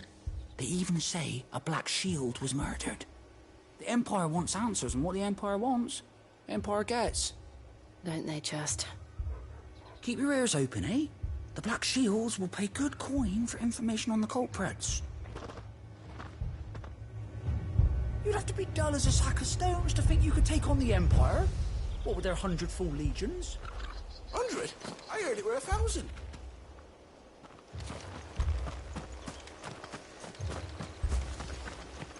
Word is, Port Isolde's closed her gates to all but the Highborn, and now a great camp sprung up along the walls.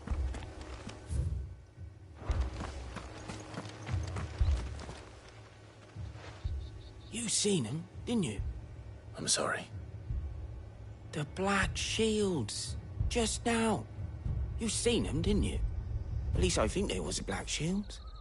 Can't say I ever saw one before. Was this the first time they visited the village? What do you think? Amber's the arse end of nowhere. And they thought we might be harbouring firebrands. Huh. If only we were. I might have turned them in and become a Black Shield myself. You don't think these firebrands the Empire is looking for could be us, do you? I don't know. But we need to find out.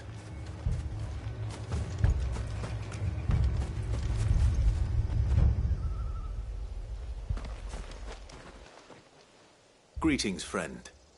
We are travelers. I know that. What do you want?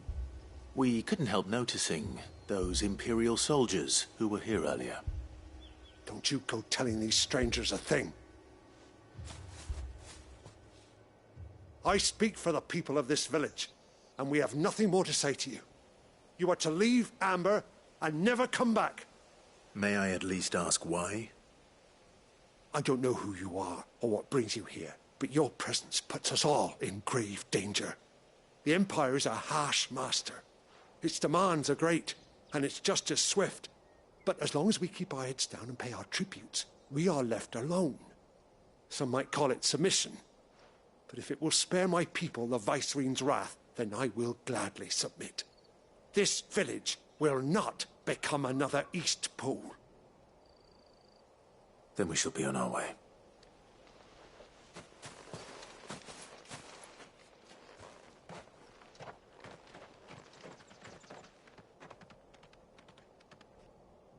These people live with a knife to their throats. In the mistaken belief that if they cooperate, my mother will show them mercy. Obedience bought with fear. Are you all right? Sorry, It's nothing. We still don't know who the Black Shields are looking for. Well, whoever they are, the Imperials deem them worth pursuing to the back of beyond. But other than Martha, who else in Rosari would have the courage to stand against the Empire? A new ally would certainly be welcome. Can we find them before the Imperials do? Perhaps the next village will yield more answers. Perhaps.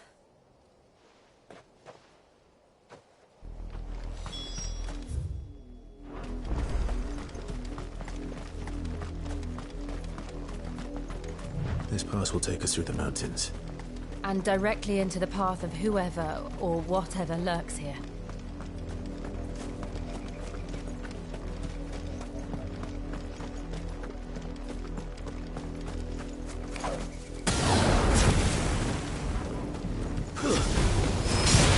Ever since the apology trip, we've seen more and more of these echoes. What do you think is breaking them? The Mother Crystal's collapse? I have an idea. It's not going to like it.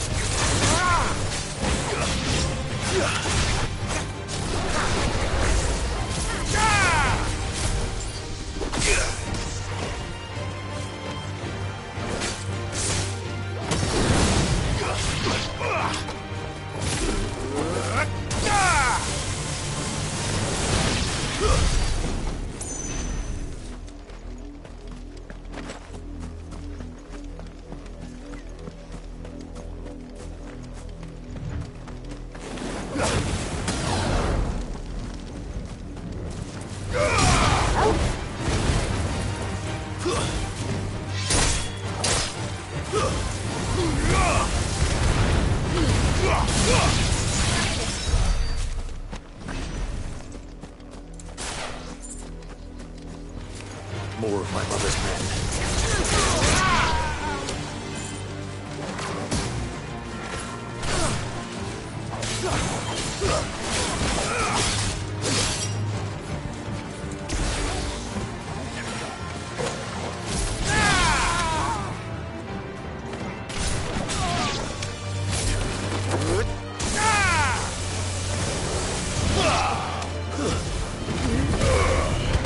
Should look easy.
Blood, Clive. And still wet.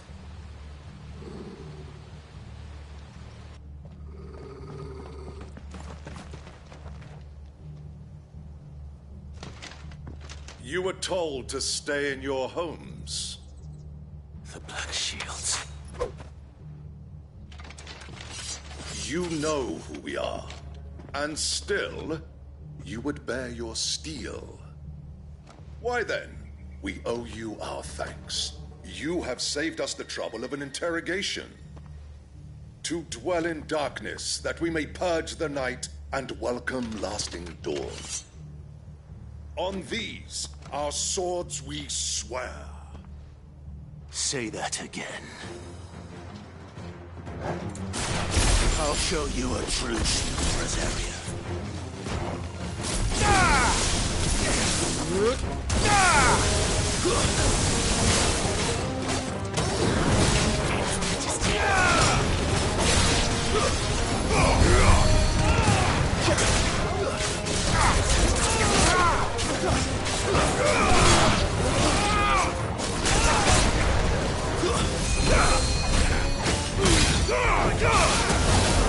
Go for it!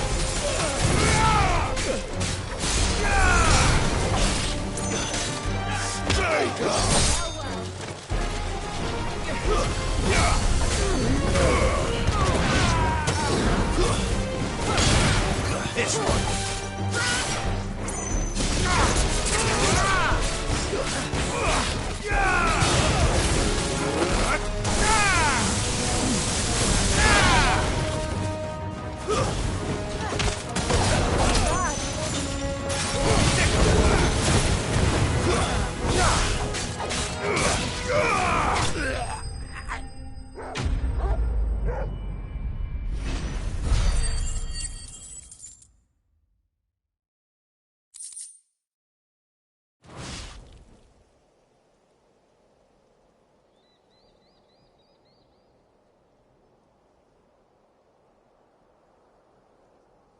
Tell me what I want and the end will be swift.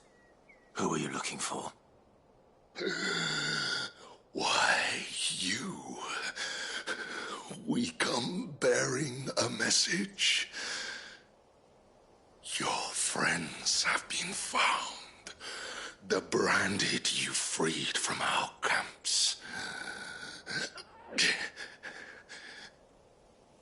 They await you in Ordeal. Guardians of the Flame.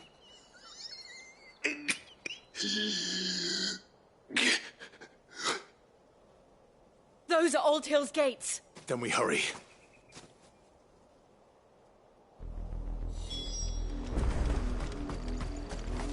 That's better.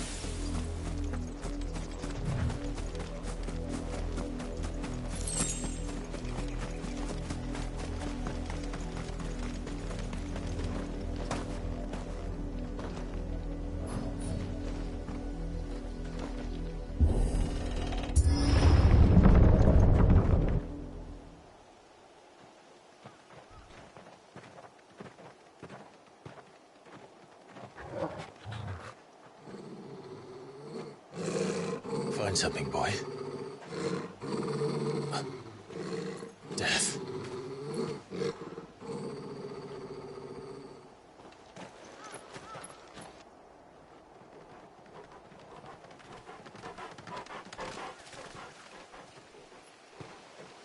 Oh, found her.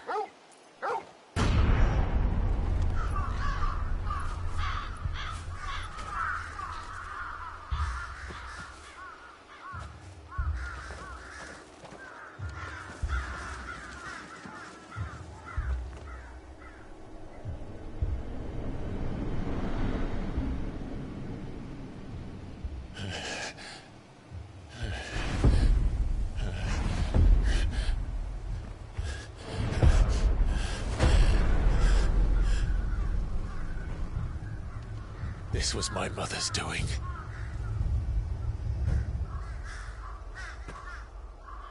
But why? Why would anyone? I don't know. I never truly understood her. But this... Oh, Clive.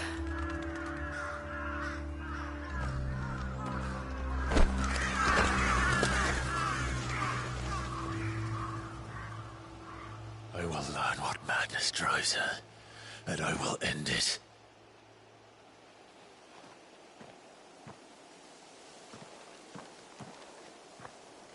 We should go. Yes.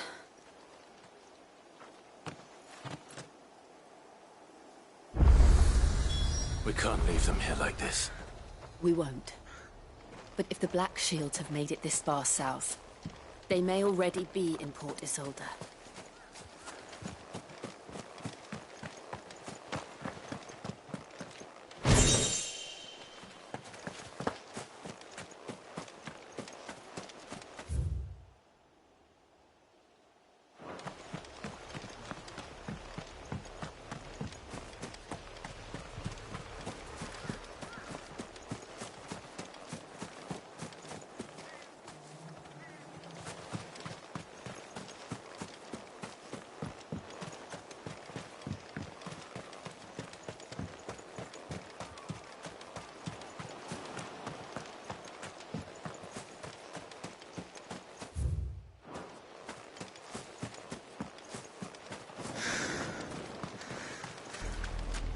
We're approaching Buick Bridge.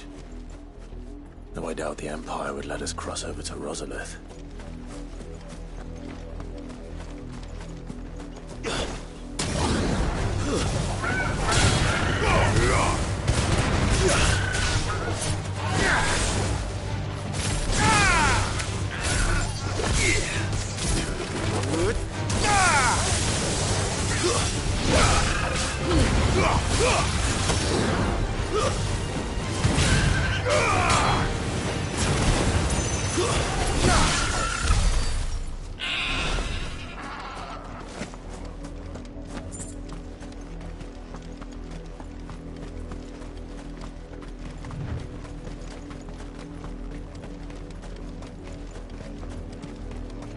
Didn't happen to come by way of Oldhill, did you?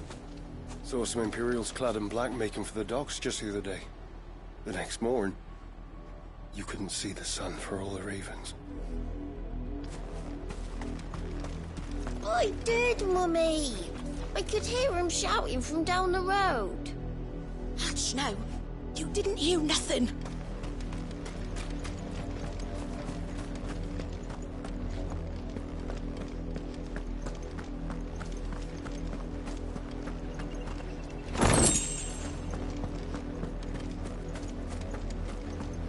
They tell us there's a curfew, but then refuse us passage back to our homes. Where might go? Passage to the provincial capital is restricted to Imperial Army personnel.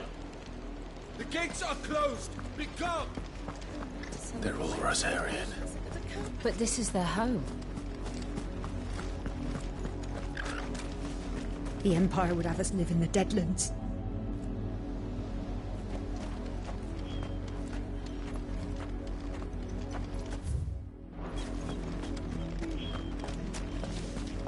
Don't go thinking you'll find refuge in the houses outside Port Isolde.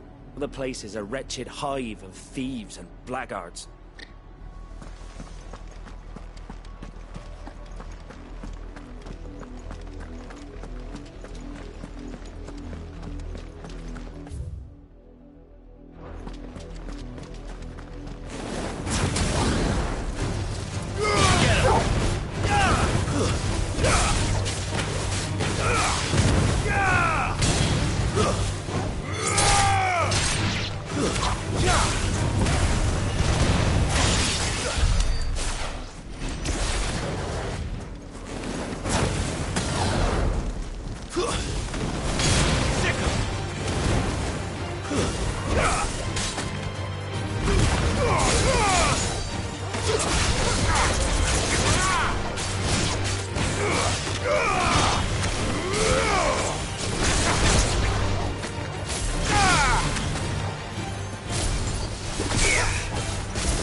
The Lazarus. What happened to this place? My mother happened. The nobles who lived here didn't stand a chance. Let's hope my mother felt better.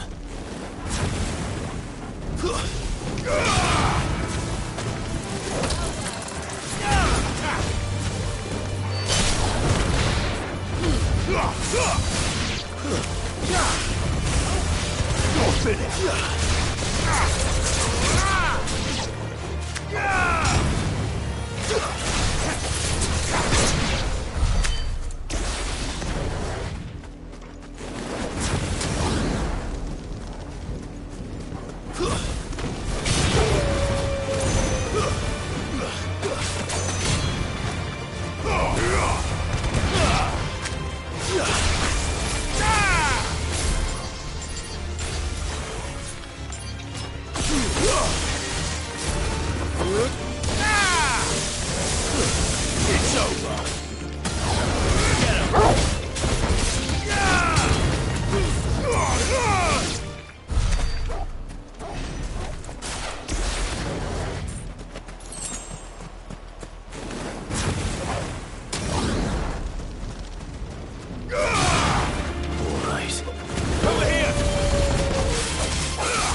That's the main gate.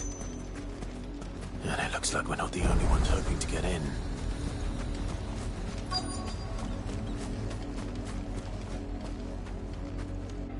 Let us pass!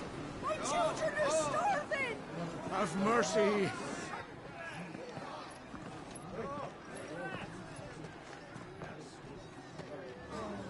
Voice-ripped dogs they are! You can't ignore us forever! Let us in, or we'll die on your doorstep! Better out there than in here! Fuck off! I'm the chinless bastards! Those crystals belong to us all! I said, where were you, filth? Back to your sties! Cut you down where you stand! Destroy it! No chance of slipping through unnoticed. We'll need to find another way in.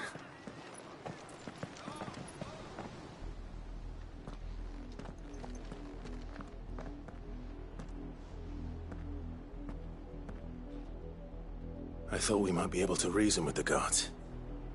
Or at least bribe them. I suspect everyone in that crowd thought the same. Was that the only way in? Officially, yes.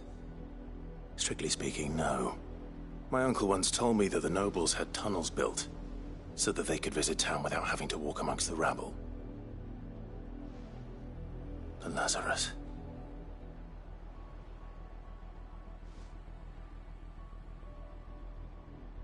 We'll find our way into the city there. If you're sure. The entire place looked abandoned. Do you think it's safe? As long as it is abandoned.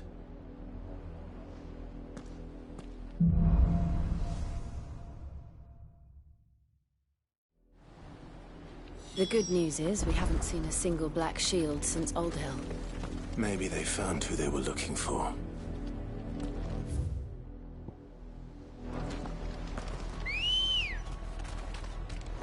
Good girl.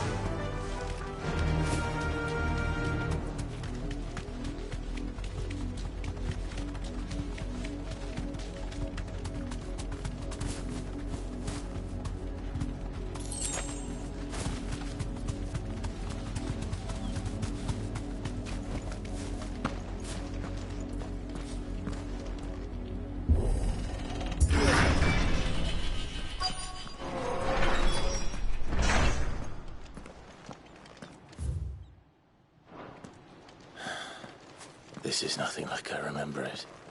How quickly a crown can lose its luster.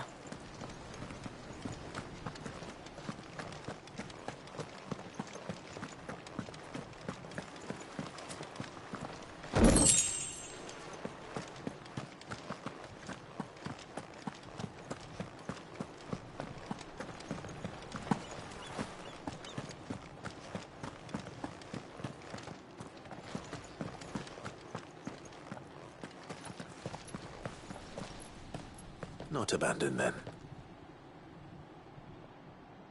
Oi! Visitors!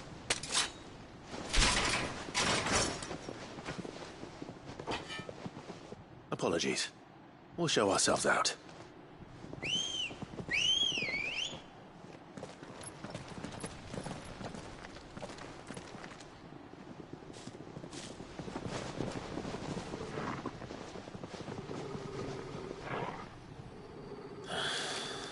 Or not.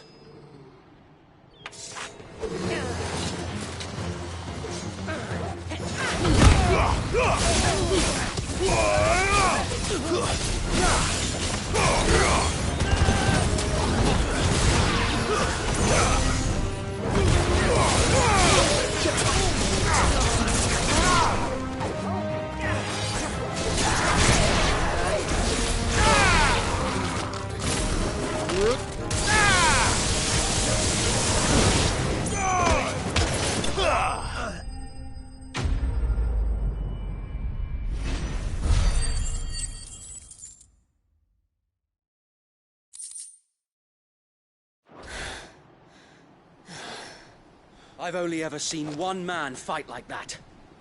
And he's long dead. Then perhaps it's time you joined him.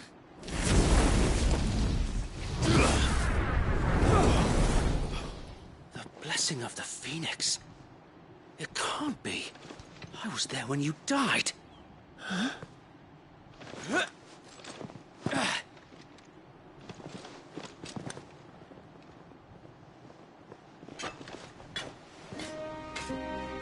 Forgive me, my lord.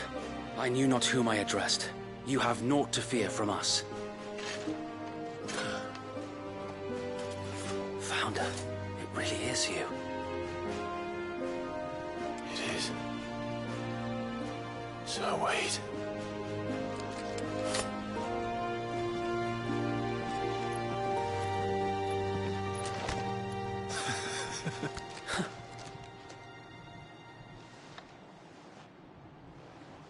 We can speak inside.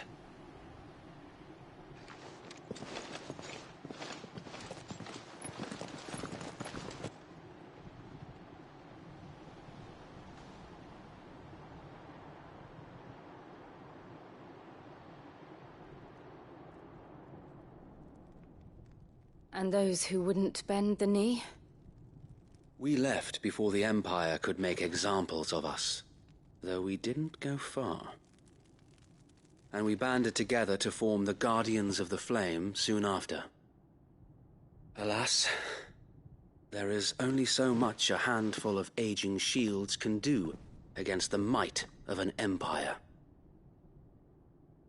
But we've seen to it that their stay has been anything but pleasant.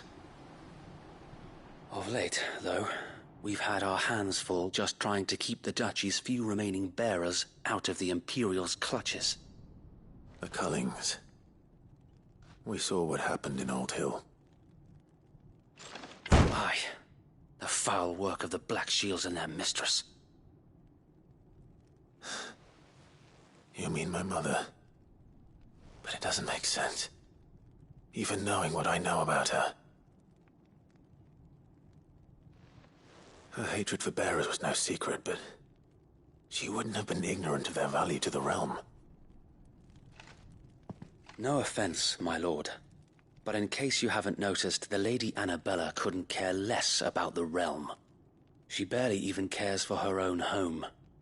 That much has been plain since the slaughter at Eastpool. And, since granting the Holy Emperor a new heir, her obsession with bearers only seems to have grown. As to why, I don't know. Maybe she can't bear the thought of anyone having the power to challenge her beloved son. Her son. Sir Wade, the Black Shields have broken camp. They march in full force for Buick Bridge. Then so do we. Make ready.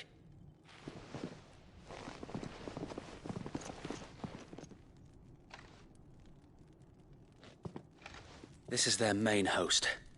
If we remove the head, perhaps we can prevent what happened at the docks from happening somewhere else. If I do nothing, then the blood of their next victims will be on my hands.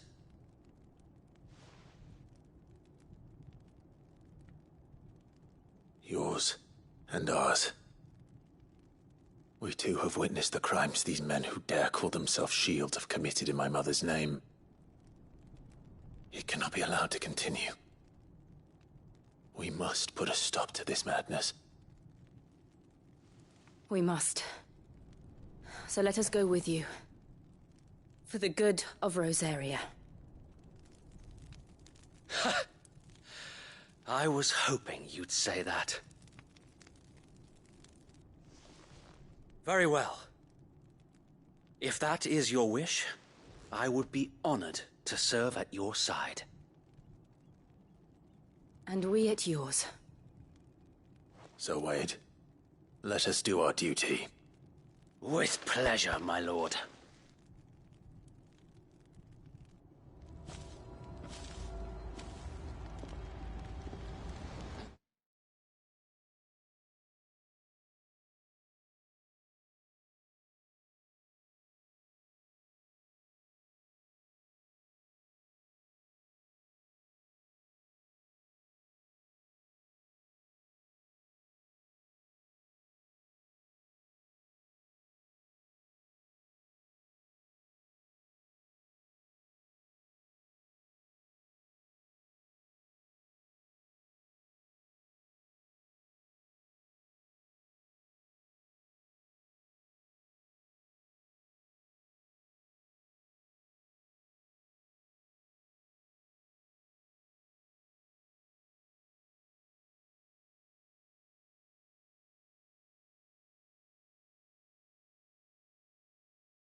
I imagine this endeavor will require more than just our wits. Then let's hope Sir Wade has a good quartermaster. I suppose we owe you our thanks. You spared us when you could have just as easily sent us to the mud. We'll show them that the fire in our hearts is not so easily quenched.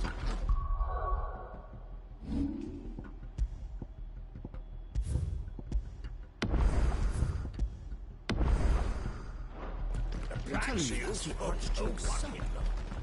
the flesh.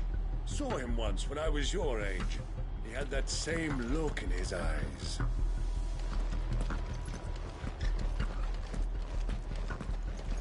What is it you require?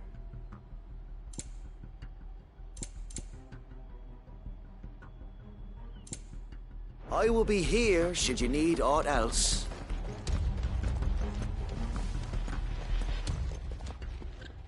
Tell us then, Sir Wade. What is your plan? Nothing fancy.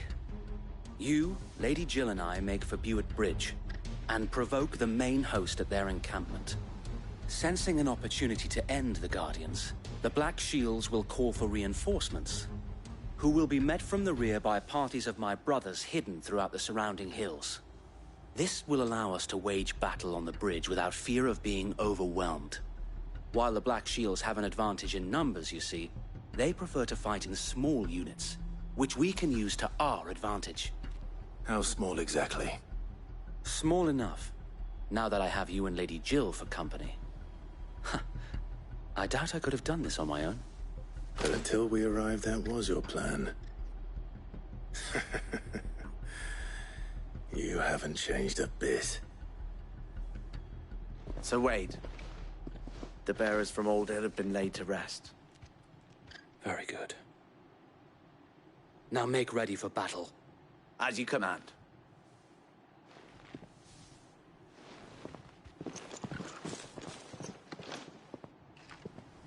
Thank you, Sir Wade. Perhaps now they will find peace. There is but one thing which will grant them peace. Putting an end to the Black Shields. And so we shall.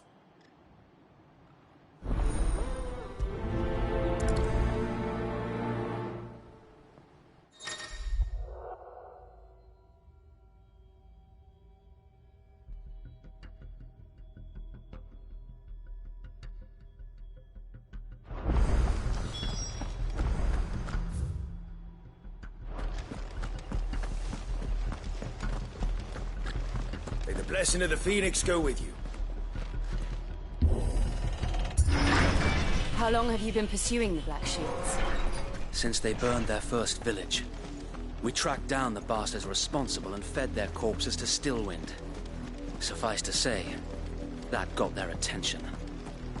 It's been a game of cat and mouse ever since.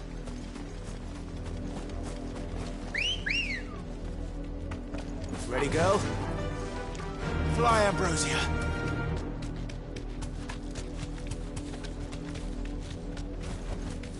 Straight home now.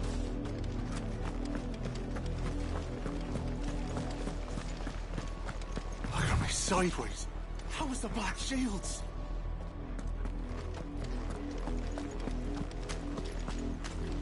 Come along now. We'll find another bridge. The bastards are lucky I didn't have my axe. There they are. On your command, my lord.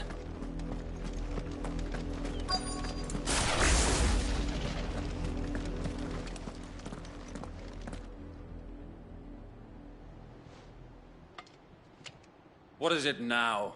I told you! We bear a message for the Vicereine. From the Guardians of the Flame.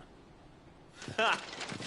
You presume to tell us that a pair of filthy vagabonds, a woman and a dog, could guard aught against the might of the Black Shields? Then come! Die along with your flame! For Azaria! For Azaria!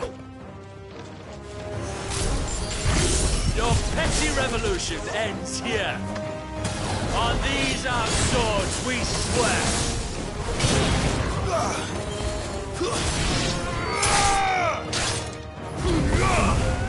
Farewell.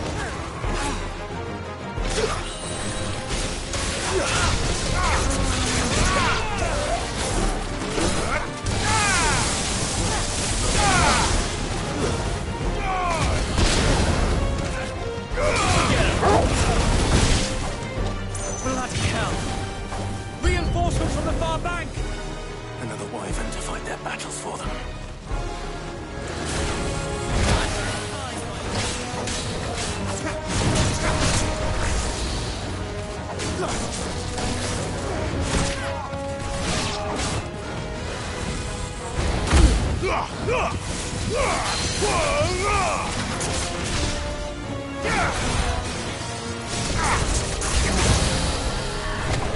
More dragons.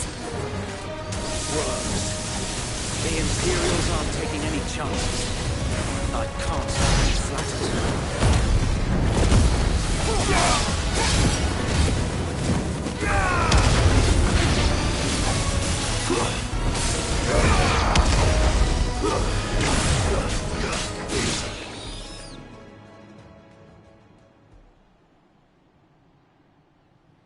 A noble stand, albeit a misguided one. In taking it, you have but proven our point. That this land is in dire need of cleansing.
There's no one left to keep them occupied. We need to finish this. We finish him.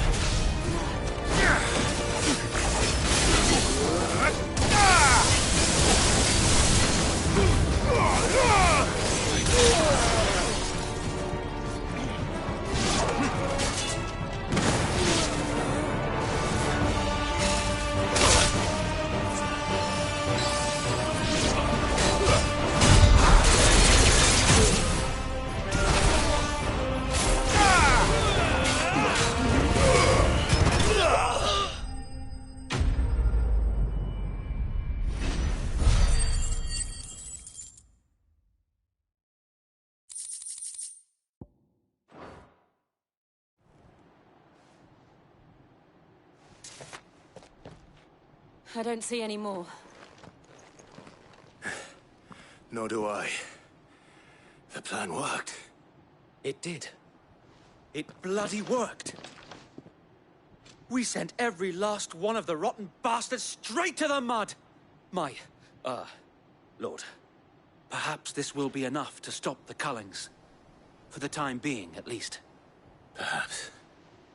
Though I doubt my mother will take this loss well. She'll move swiftly to see her minions' ranks replenished. And then it will all begin again. I often wonder if the nation we once knew is gone for good. Her fields rot.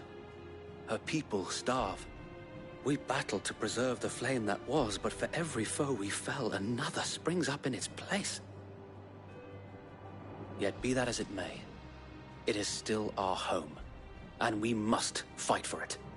As we always have, and always will. For as long as the Firebird's flame burns in our hearts, the Duchy cannot die.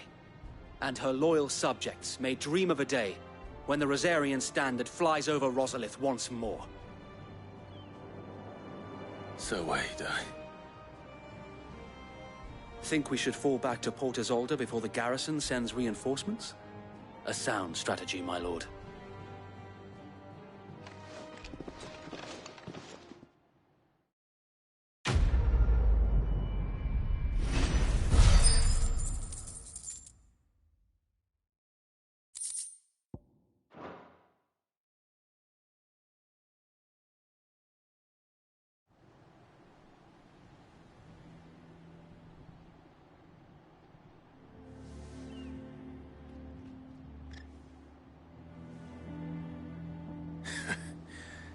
And how long has my uncle been funding you and your comrades' endeavors? Since the beginning. Lord Byron was the first person I turned to after forming the Guardians. And had I known of this tunnel back then, I wouldn't almost have been hanged by the city guard for trying to sneak over the wall. I suppose a formal request for an audience would have appeared suspicious. And appearances must be maintained. Were the Vice-Regency to catch wind of Lord Byron's involvement in our movement, they'd seize his estate and send him to the gallows, where he would be of no use to anyone.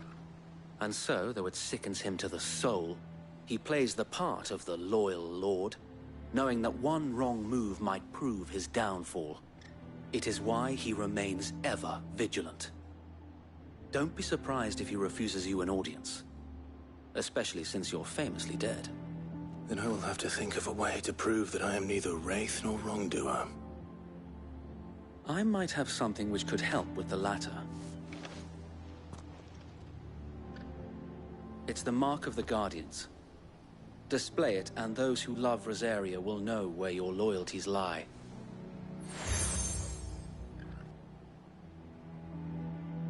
I shall wear it with pride. Be sure that you do. I don't want my men attacking you again. Unless you deserve it. If only Sir Tyler could have been here to see you. Or the Lord Commander. Thank you, Sir Wade. If there is ever anything you need. I know. Go on now, my lord.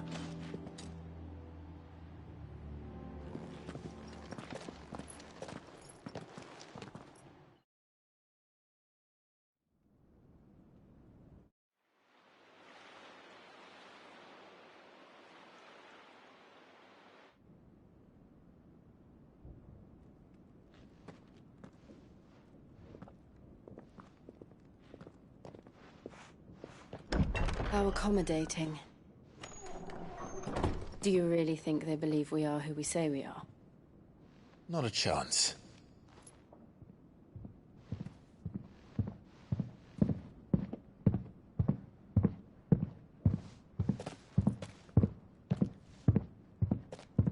Right, I guess. My uncle believes we're imposters here to rob him. And means to string us up himself.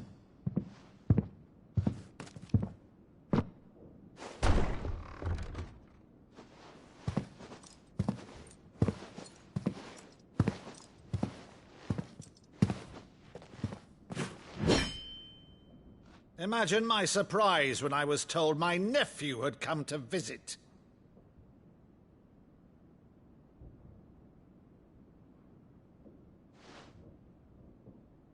Clive Rosfield died long ago.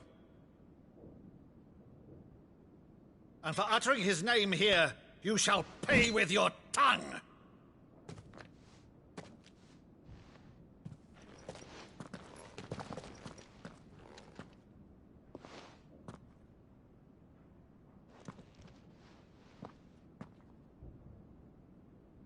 You would mock me as well?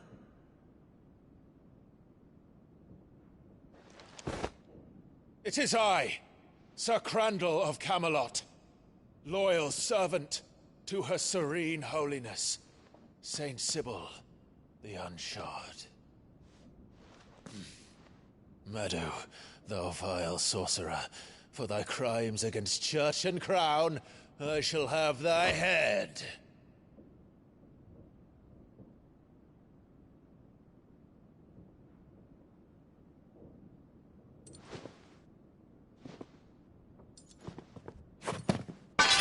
Curse thee, infectious flax wench.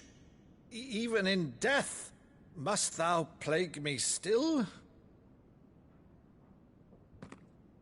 Very well. I shall open the gates of hell, that thou might see thy charge once more.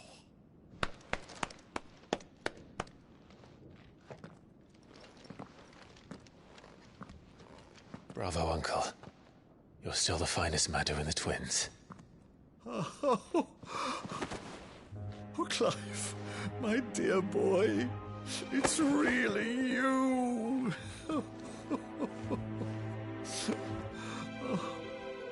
You always were fond of that scene from The Saint in the Sanctuary. Never did let me play Sir Crandall.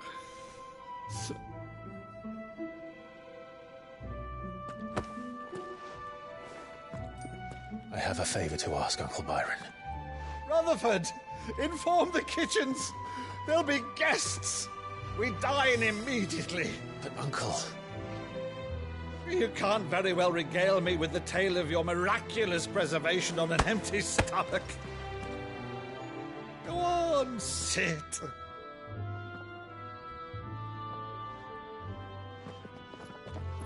See that you use the good plates, Rutherford.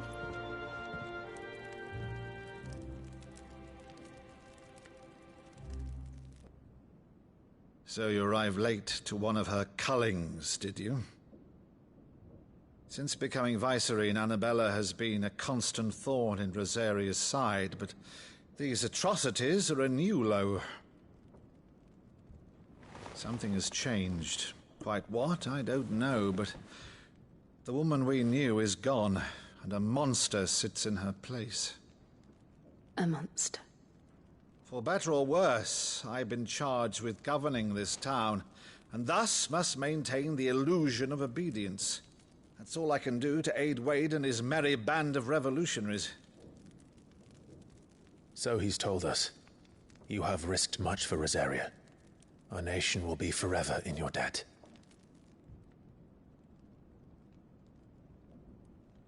It has been 20 years, Clive. The nation your father and your forefathers fought to defend is no more. Perhaps it would be otherwise had I the courage of my brother.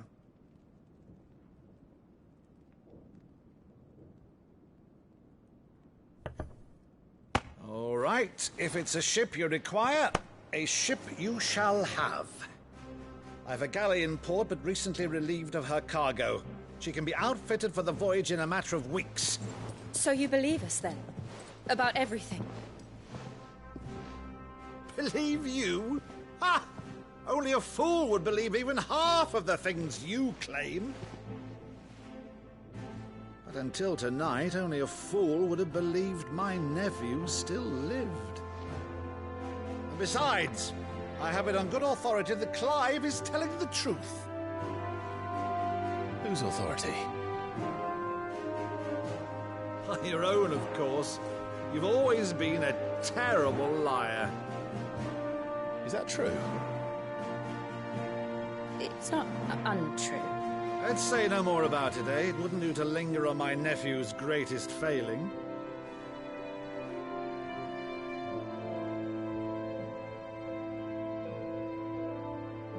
The one thing I cannot believe, though, is all this about you being Sid. You were always such a good boy, but now you're quite the outlaw. Which, if I'm not mistaken, would make me an outlaw's uncle. Right then, who shall we pillage first? Rutherford, fetch me my cutlass. This will be fun.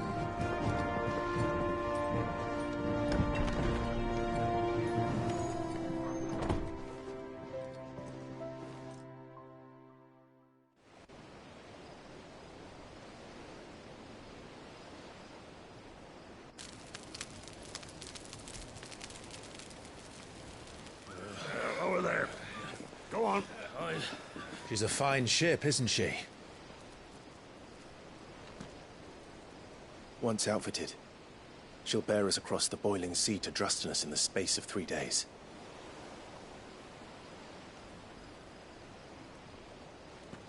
Something on your mind?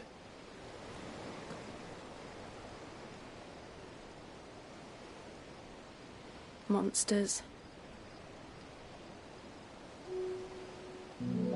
When I served the Iron Kingdom, I did so because I saw no other choice.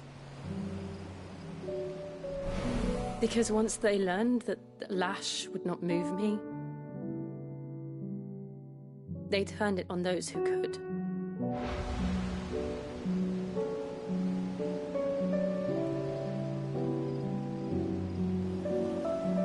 And so I became their puppet. I let them pull my strings, telling myself it was not my hand that swung the sword, but another's. I removed myself from the truth so I wouldn't feel the pain it caused.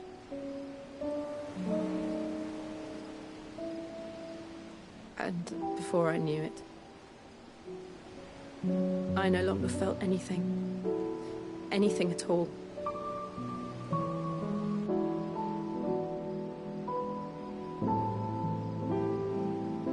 I had become a monster. Jill.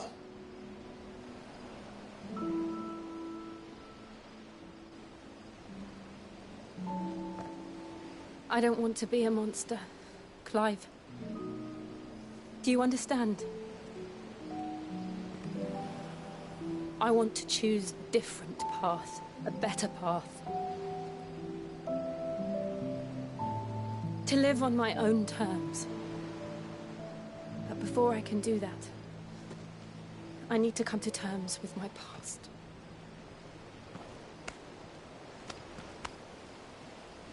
And when you do, I'll be standing there with you, just as you stood with me.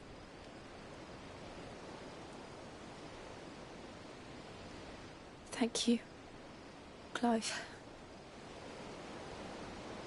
I must atone for my sins. Only then, when it's done, will the monster cease to be.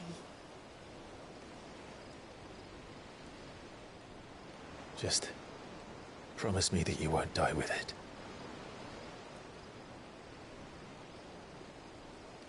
Now, let's get some sleep. The journey back to Benamir is long, and there is much to tell the others.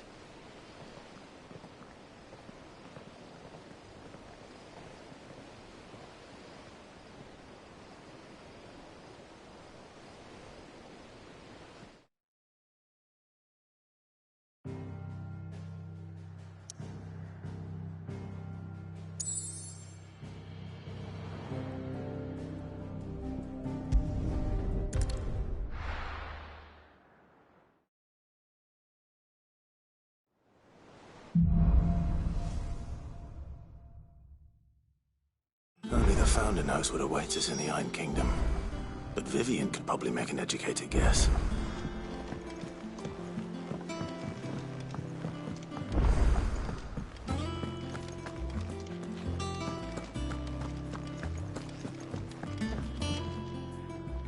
I didn't take you for a scholar, Ivan. Oh, this? It's Valisthea, a culinary pilgrimage. I borrowed it from old tomes. Seems there's no creature in the realm so foul it can't be cooked up into something delicious. Think I'll stick to the unfoul ones, thanks. Oh, where's your sense of adventure, Sid? Honestly, one glance at these recipes, and even you would trade in your sword for a butcher's cleaver. From spit roasts to sweetmeats, this book has them all. What I wouldn't give to bring these recipes to life. If it's my blessing you're hoping for, then by all means. Well, I'm no hunter, Sid. The first tunnel worm I came across would be the death of me. But you're made of sterner stuff. Would you help me resurrect one of these recipes?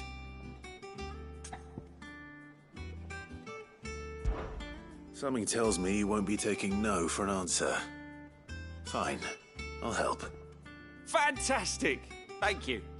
So, dare I ask what's on the menu? Chance's Stew. It was once a favourite among the gourmands of Oriflamme, if the author is to be believed. Though Molly's never heard of it. The only problem is that while the recipe is extremely detailed in most respects, it's infuriatingly cryptic as to the main ingredient. A beast, no doubt.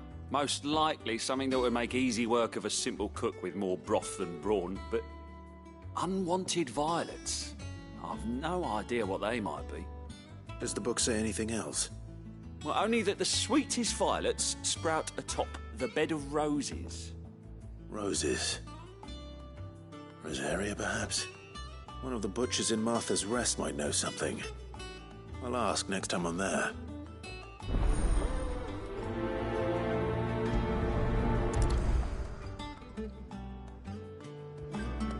Nothing but unwanted violets will do, if I'm to resurrect this stew. As to what they might be, as you say, that is a question for a butcher.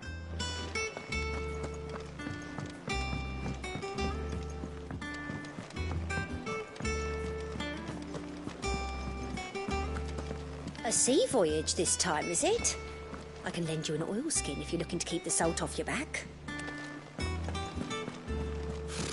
Typical nobles. Cowering behind their walls rather than joining the fight.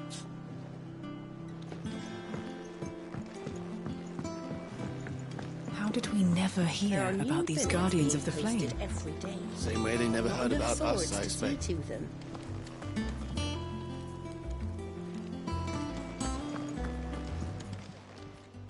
Welcome to the Patron's Whisper. Come to claim your just desserts?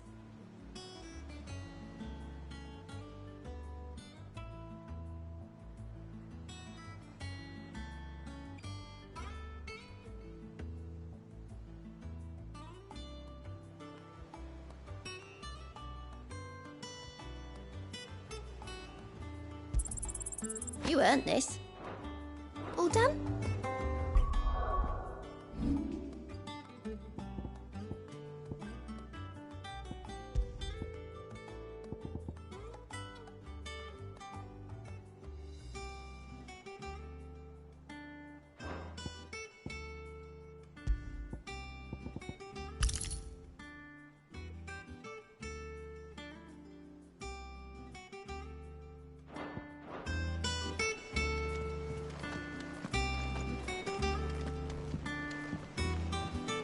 Clive!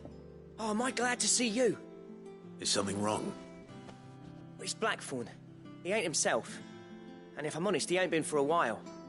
Normally it only takes a couple of drinks to perk him back up, but not this time. Something's getting him down. And whatever it is, he ain't telling. It's like he's lost his spark, you know? He's barely got enough fire in his belly to get the ump about stuff. But I'm thinking he might if we both bent his ear, because he respects you, innit? So, what do you say? Fine. If you think it will help. I knew you'd understand. But if he doesn't want to talk, we let him be. He'll open up when he's ready. All right. Now, he'll only smell a rat if we both turn up at once. So, I'll go first, and you can meet us at the forge. Wait a bit, then head over when you're ready.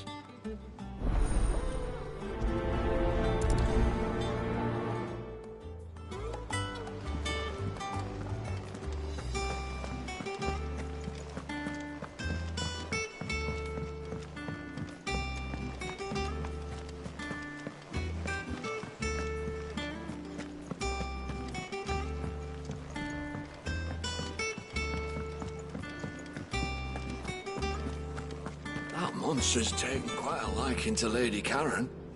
He's not a monster. He's Torgal. And he'd take a liking to you too if you gave him as many nuts as Nan does.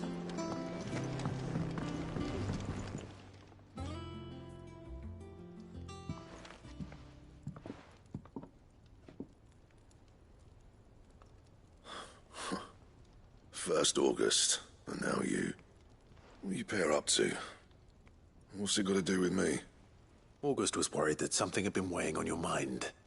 I thought you might want to talk about it. Did you now?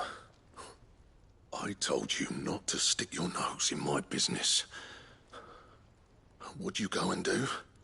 Clive just wants to help, innit? What's so bad about that? Talk to him. You never know, you might feel better for getting it all out in the open. Please, mate.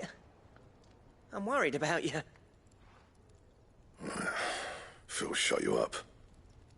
It's nothing, really. Stupid. Not the sort of thing you bother people about. Why don't you tell us all the same?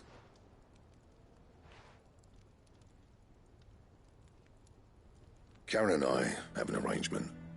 I keep an eye on Goots, and she shows me what the competition's up to. Interesting arms and armor, things like that.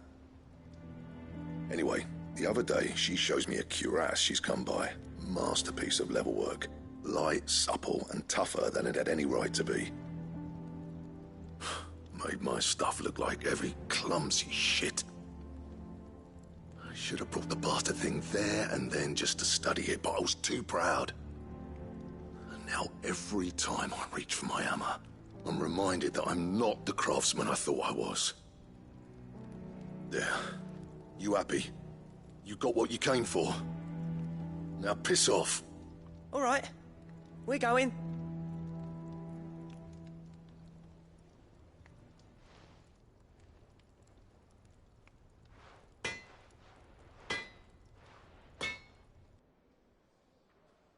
I always thought of old Blackthorn as a bit of a force of nature. Like a storm cloud full of ale. Didn't think anything could rattle him. Least of all a stupid piece of leather. Blackthorn's always taken pride in his craft. Questioning it means questioning himself. Something tells me this is only going to get worse.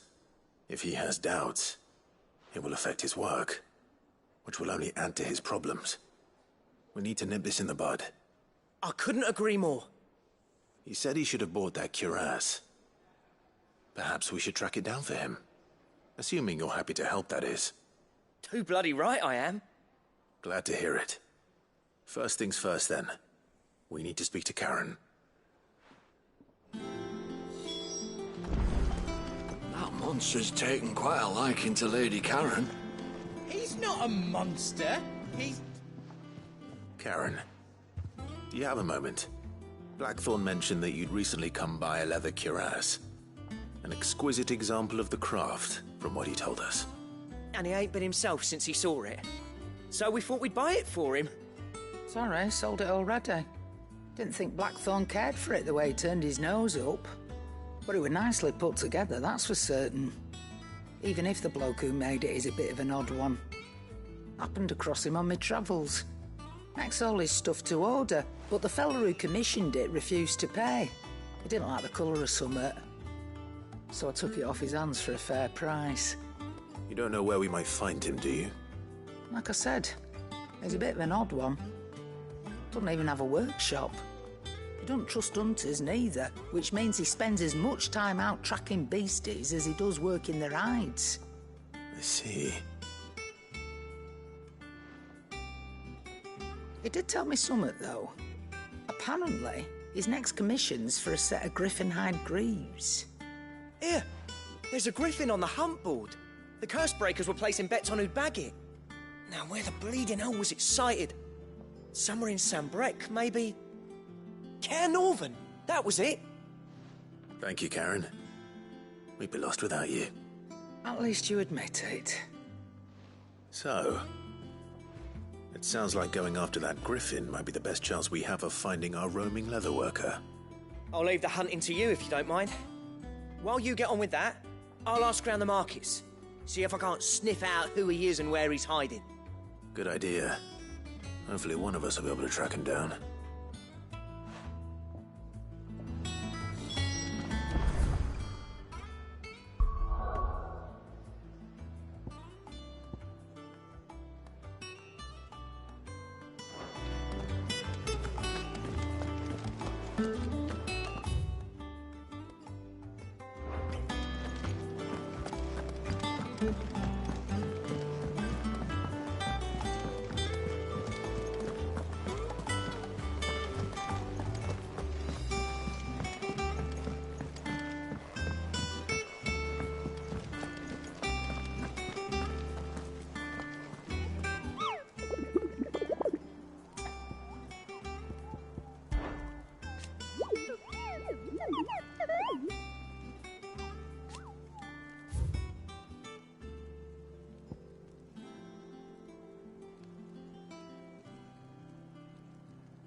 There's many a man and maid who'd gladly welcome young Cole down there to their beds. Me? I only have eyes for goat. Now, there's a man I could get behind. Though I'd rather have him behind me.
Good girl.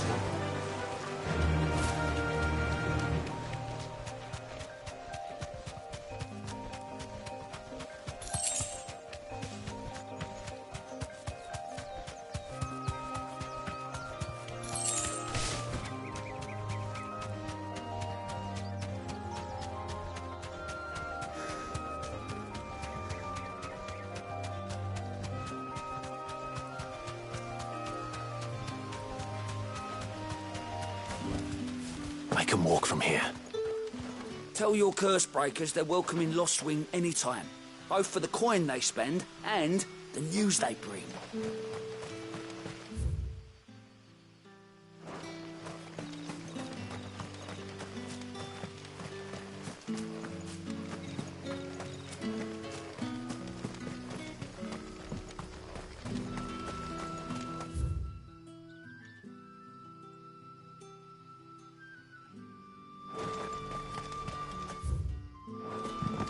Good day to you.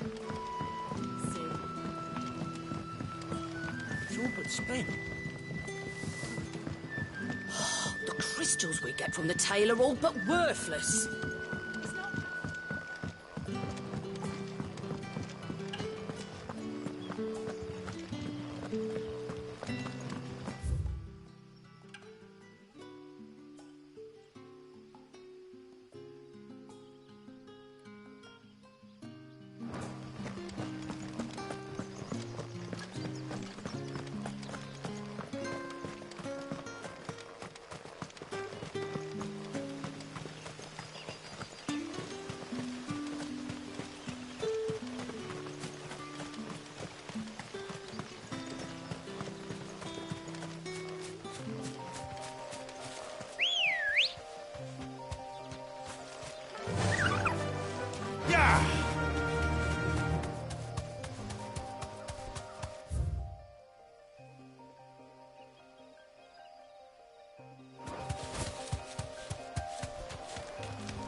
right.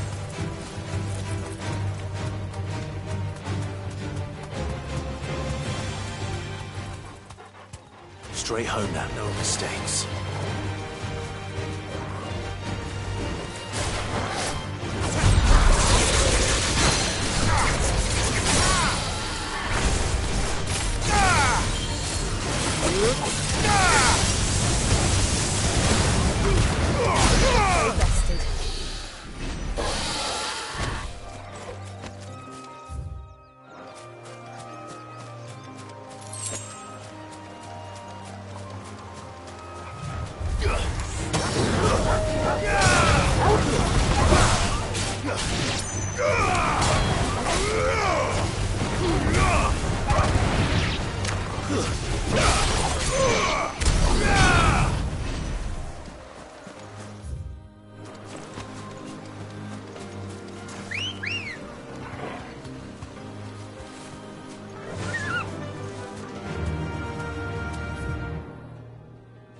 Run like the wind.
Griffins don't exactly make for easy prey. Let's hope our craftsman hasn't bitten off more than he can chew.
Something there, boy?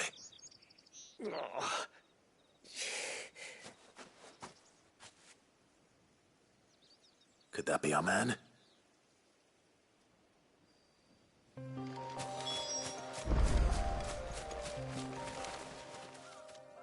Are you all right? Dare say I'll survive. That griffin caught me before I could get an arrow off. Must have lost sight of me in the grass, though. I'd be dead if it hadn't. More likely than not. The name's Camille. I'm a lowly leather worker, if you couldn't tell by the smell of me. Not so lowly from what I hear.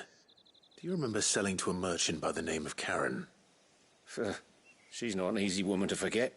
Bought a cuirass from me after I lost my buyer. Quite taken with my work, as far as I recall. Didn't stop her bartering me down to a pittance, though. She sent you for a refund? It's not her who sent me.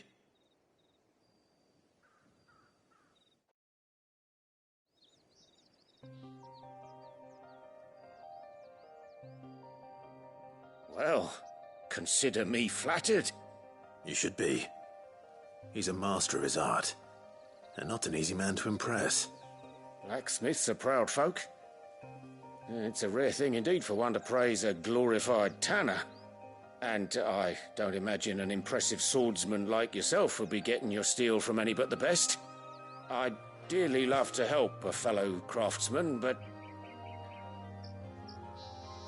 Well, actually, I suppose you could give him this. What is it? Treated leather. Same stuff I used to make that cuirass. If your man's as skilled as he sounds, he'll know what he's looking at. You sure? Well, you did save my life. And thanks to you, I'll be going home with all the griffin hide I can carry. I'd say it's the least I can do. Short of showing him how to make the thing myself, that is. But there are rules against it. Secrets of the trade and whatnot. In that case, I'll see that he gets it. I'd be much obliged if you would. Right. I've got some greaves to make. You send your blacksmith my regards. Will do. And thank you.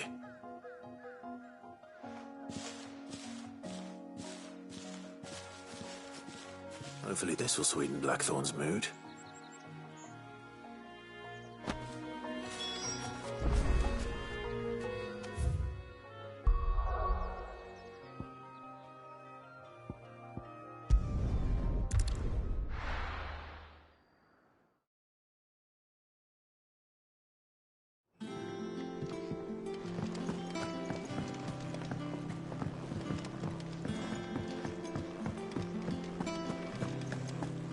Monster's taken quite a liking to... And with a bit of luck, Clive might even find the geezer. How'd it go, Clive? Did you find him, or does the hunt continue? I found him. And he asked me to give you this, along with his regards.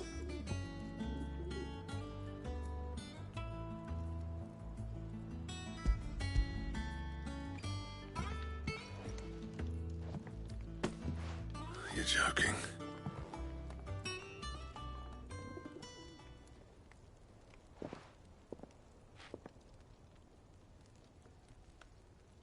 He said he wouldn't teach you how to work it, but that if you were as skilled as you sounded, you'd have no trouble understanding how it was done.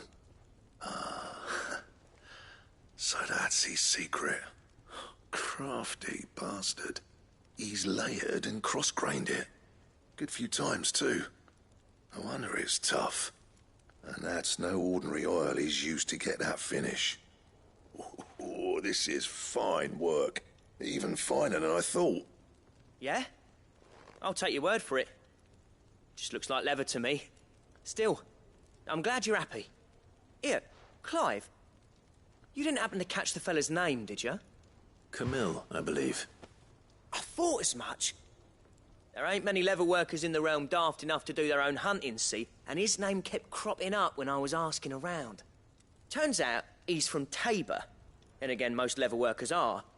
But our friend Camille guards a long-held family secret, the details of which are the subject of some debate in the leather-working community. Then we better keep this close to our chests. Listen, sorry for putting the both of you to all that trouble. Should have kept my moaning to myself. Still, I'm glad you found him. This has cheered me right up. That was the idea. Clive's idea, anyway. He did most of the work. It's good to have you back, Blackthorn. Just don't expect me to go turning out work like this. There's a reason he does his own hunting. He knows exactly what hides to look for. And that's how he gets them to layer up so nicely. And don't get me started on how much oiling this leather would need. But I reckon I can make something about as good. Something a Cursebreaker will have no trouble caring for. Anyway, enough nattering. I've got work to be getting on with.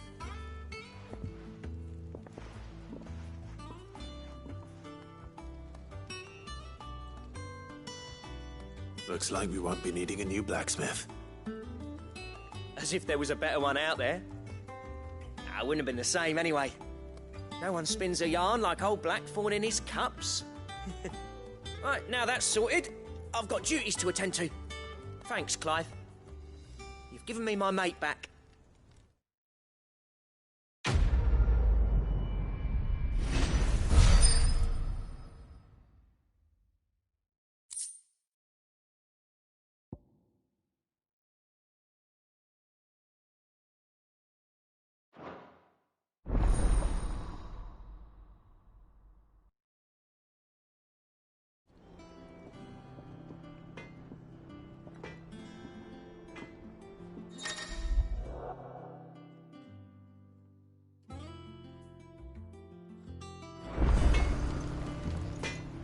What do you need?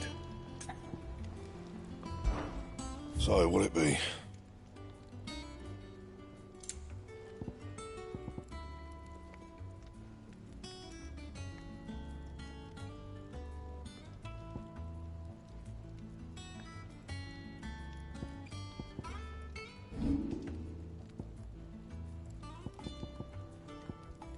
And?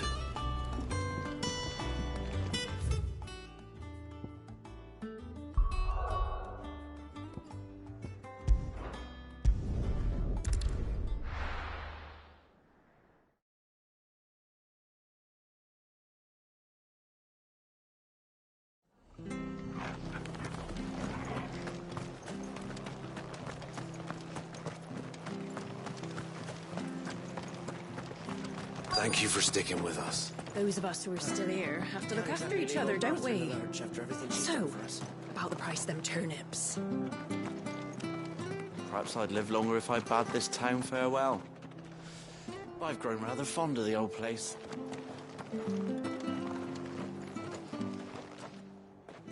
Ah, welcome. Times may be hard, but if you got the gill, I got the goods. What can I do you for? Unwanted violets, if you have them. Though I'd gladly settle for learning what they are if you don't. Why, I haven't heard folk call them that since I was a lad. You're looking for scorpion tails. Unwanted violets is what folk used to call them back in the day. They turn a wicked purple when you boil them up, hence the name. Used to chuck them in the pot when there weren't nothing else on offer, when there was a war on, that sort of thing. Thankfully, times aren't yet as hard as that. And even if they were, you wouldn't find anyone selling them these days. Do the scorpions still live nearby? I dare say they do. 3 Reeds would be your best bet, if memory serves. Thank you. You've been most helpful.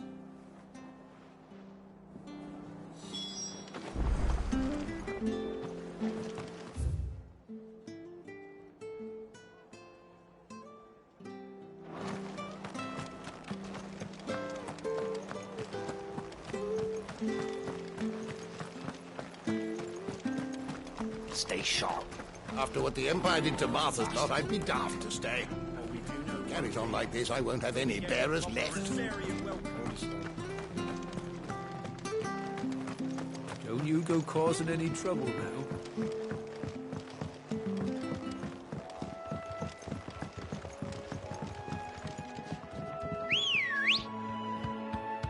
Let's go.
Better get this back to Yvonne before it goes bad.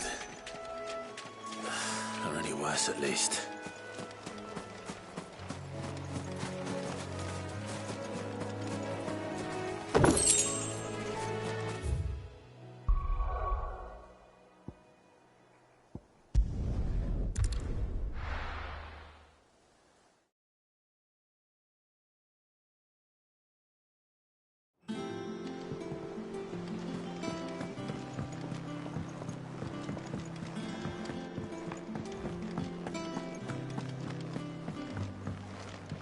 Maeve over there's the best thing to happen to Hideaway since, well, ever. she's got a smile like sunshine, and she can pull an ale like no other.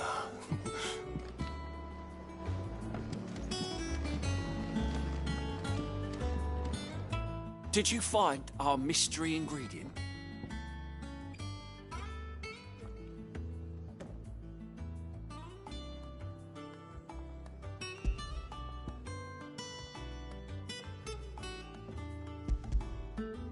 I did indeed. Marvellous! Let's see. What am I supposed to do with this? It's poisonous, surely. You wouldn't be wrong. But that's your unwanted violet. Into the pot it goes, I suppose. Wait here. I won't be long.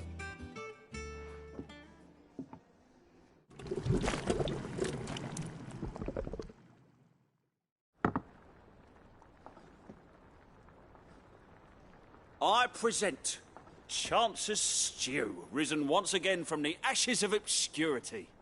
Grab a spoon, Sid. Let's eat while it's hot. I'm, not hungry. Well, it'll be too late once I've licked the bowl clean. Your loss.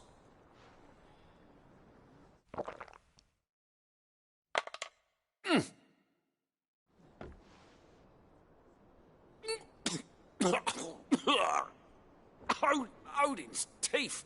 What a assault on the senses. It's like choking on swamp water. And yet, up through the pungency, there rise complex, meaty notes. It takes a moment to recover from such an onslaught of flavours, but never have I tasted anything so fine. Thank you, Sid. Thank you. You're, welcome. I must share this gift. I won't rest until a steaming bowl of Chance's Stew sits before everyone in the hideaway. A single mouthful, and Molly will be breeding scorpions of her own. I'm sure she will.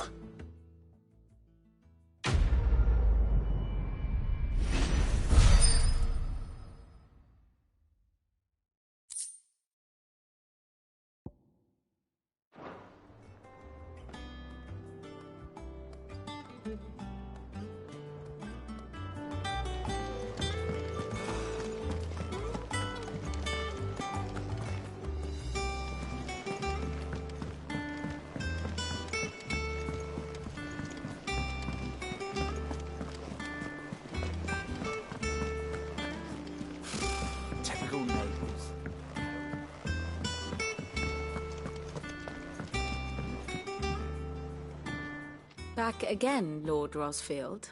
I'm touched that you should find me such good company. It is not your company, but your counsel that I seek on this occasion. Ever the charmer. What will it be today, then? The Iron Kingdom. I need to know what to expect. You'll soon be setting sail for Drake's Breath, then, I take it. The mother crystal that rises from the boiling sea. There was a time when a true-blooded Rosarian had only to brave the waves to visit it. But then the Ironblood made their move.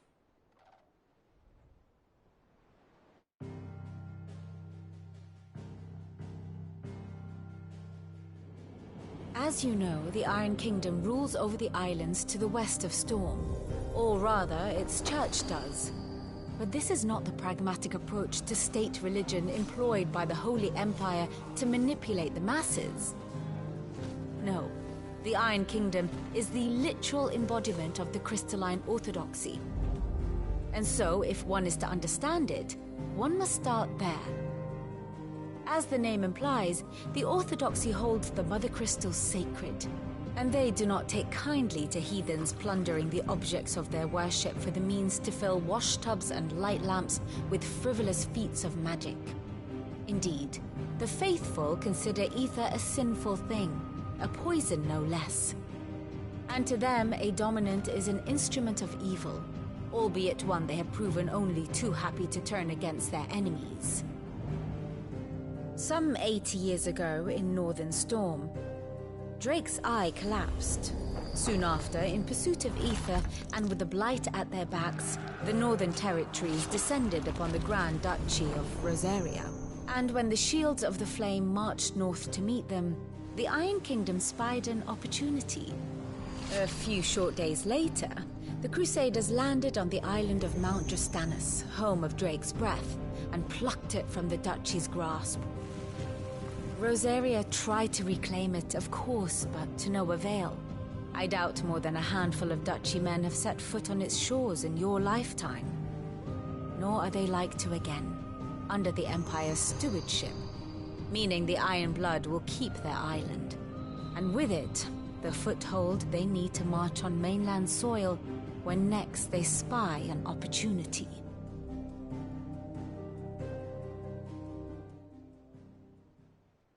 The Mother Crystal is both the object of the Iron Blood's worship and their gateway to the continent, making Drostanus the holiest of holy grounds, from which the Orthodox Crusade shall one day sail forth to claim the remaining Mother Crystals, or die trying. My father and my grandfather both traded blows with the Iron Blood for control of Drake's breath. Had things unfolded differently at Phoenix Gate, we would have sent our entire fleet against them. But instead, they sent their fleet against Rosaria, sacked the capital, killed the men, and captured the women, including Jill. I'd say you'd be forgiven for wanting a little revenge, Clive. My only aim is to destroy the Mother Crystal. But thank you all the same. Not much else to do here. Let's see if Jill's ready.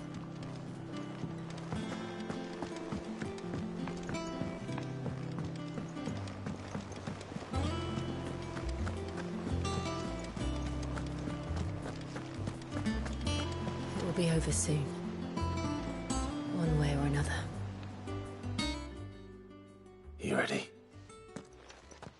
I think so. Jill, when you told me you had to come to terms with your past, you weren't talking about destroying Drake's breath, were you? No. I spoke of Imran, the leader of the Crystalline Orthodox. The man who made me do all those unspeakable things. I'm going to kill him. It's what I need to do to put the past behind me. What I need to move forward. And I know that I can do it. If you're there beside me. Always.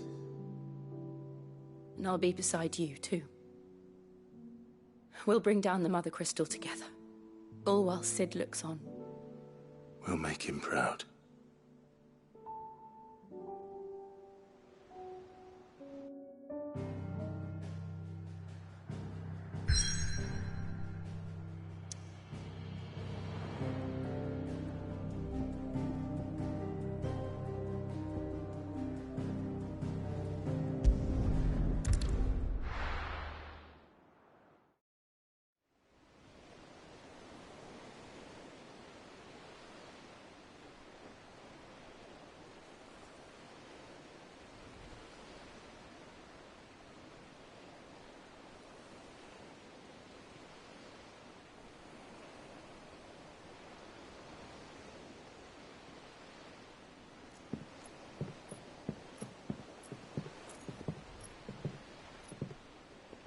useful trick. Freezing and thawing the spray to make mist. How did you learn to use your powers like this? The Masters made me do it. When the Crusaders took to the seas, to keep the fleet's movements from prying eyes. I'm fine. No, you're not.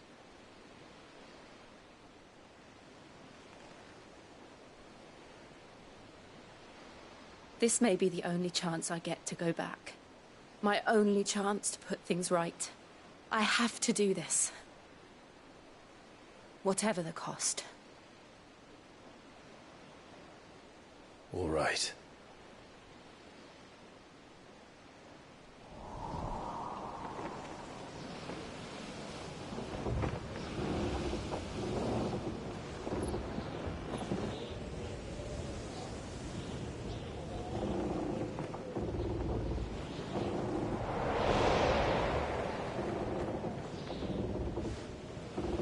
There she is. The Iron Kingdom's Mother Crystal.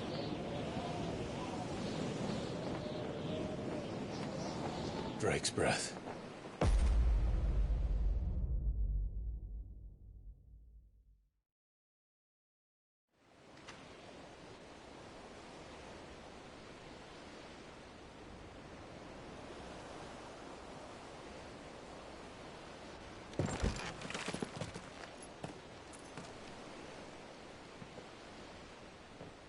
Strong currents, sharp rocks, and ether floods. Let's not forget them. This island is a natural fortress. But safety breeds complacency. Allowing a single rowing boat to slip in unseen. The sanctuary is inside the mountain. If we follow the old trail, we should be able to enter by the back gate. All right. Let's go.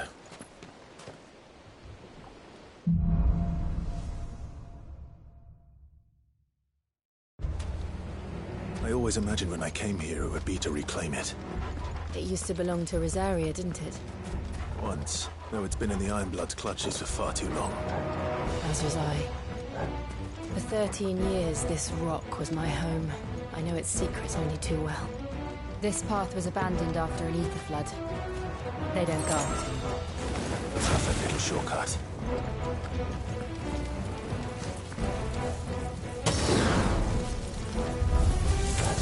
They're all Akashic. The ether flood must have spread. It was never as bad as this before. And the only way past them is through them.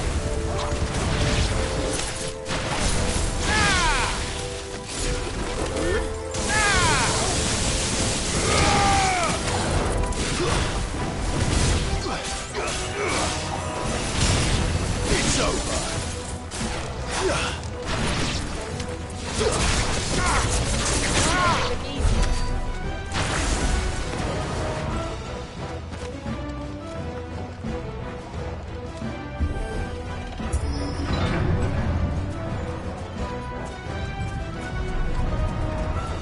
Was that an earthquake? They happen all the time. That wasn't even a bad one. It's nothing to worry about.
Arboretum is just up here. We'll enter the caves from there.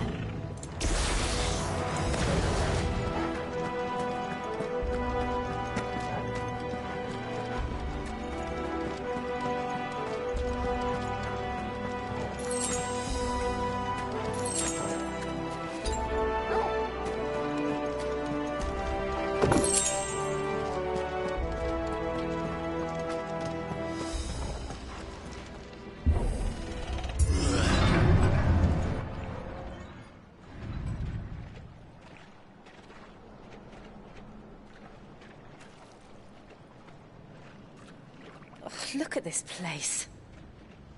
What a mess.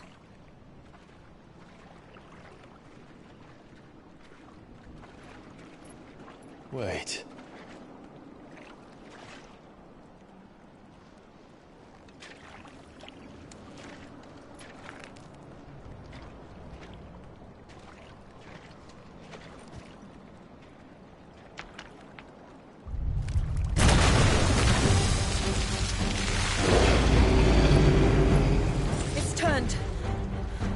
Nothing a shelter for Zarya can't handle. Just like old times. Be sure to keep clear of his paw. Believe me, I mean to. That's foul. Don't breathe it in.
I still can't believe they can jump. Don't these things have roots?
Press on. Yes.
It's like a furnace in here. We're inside the volcano. You get used to the heat, though I don't remember it being quite this hot.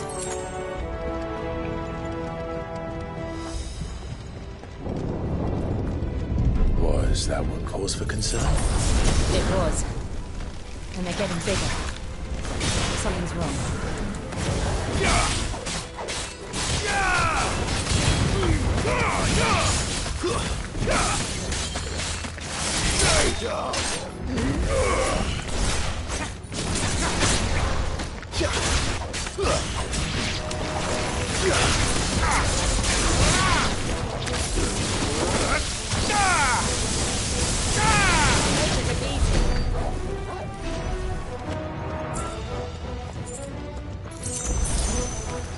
Time to fight.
Is there no other way across?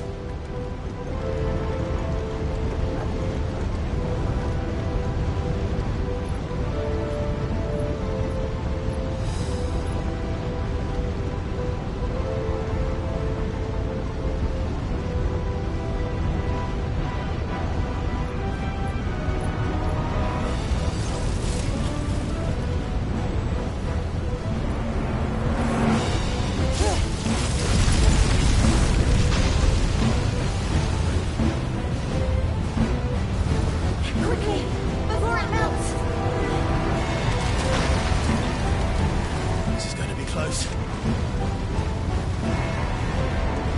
Come on!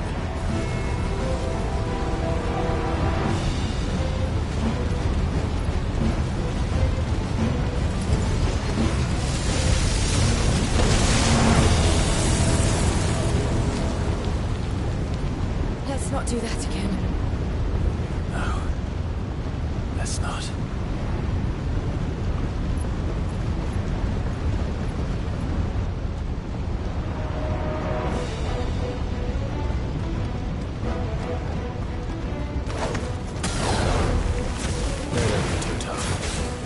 Perhaps not the most, but in numbers like these.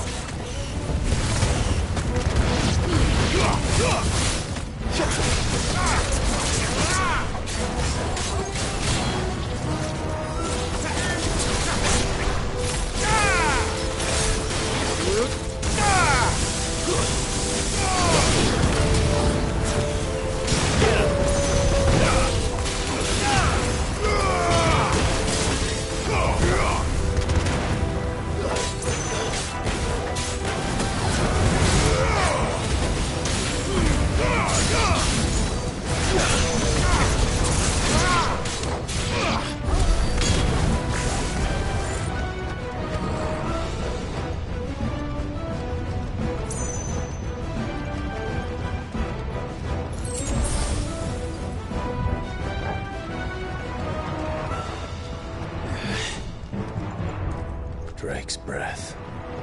We're nearly at the oratory.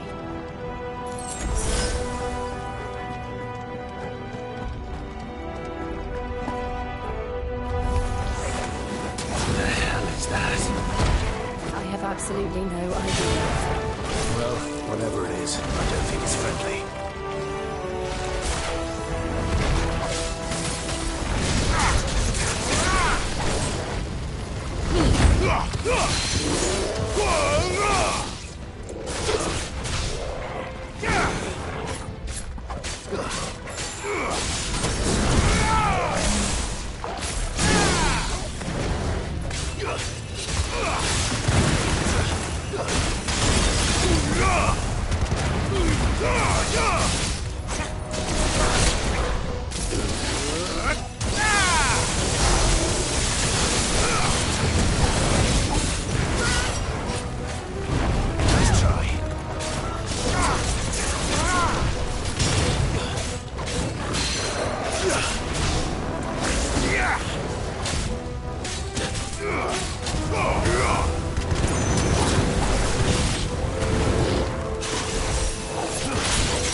One of the demons. But they never leave the lava. If I didn't know better, I think this volcano was about to erupt. Why attack us then? They're peaceful creatures. Then this one must be the exception. Waken wind!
finished?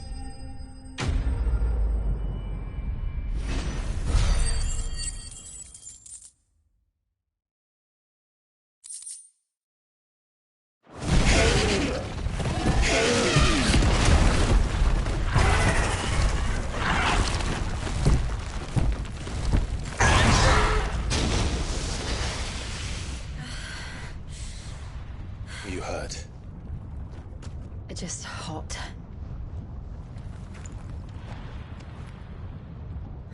Thank you. Quite a commotion our friend made. Let's hope the guards didn't hear it. The gate to the inner chambers is just up there. Then we make for the sanctuary. I need to finish this. Before the heat finishes me. Hear, hear.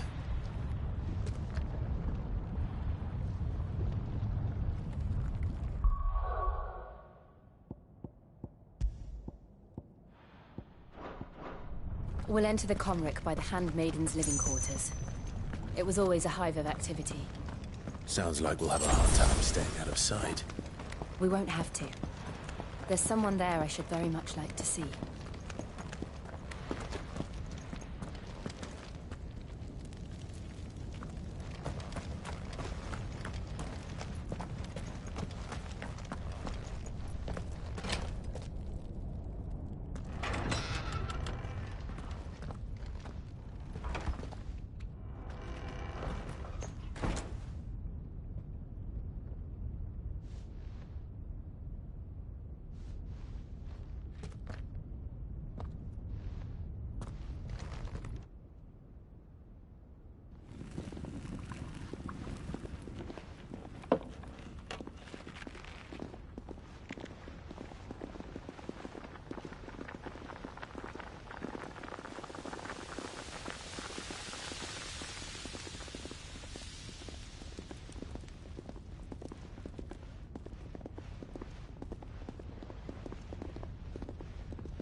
Lady Marley.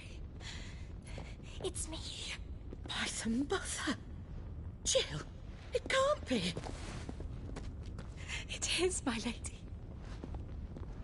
We cannot talk here. Come with me.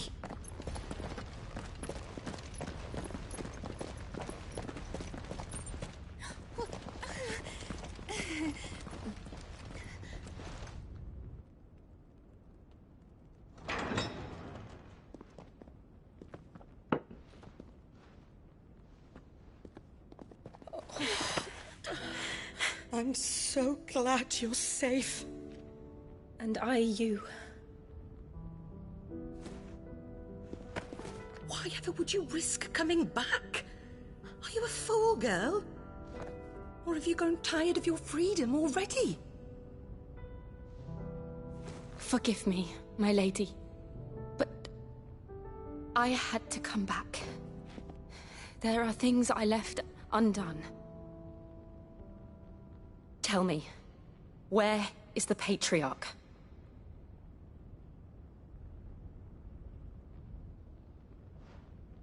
At this hour, he'll be in the Comric, giving thanks. You mean... Oh, that fiend! Clive, we have to get to the sanctuary. Now.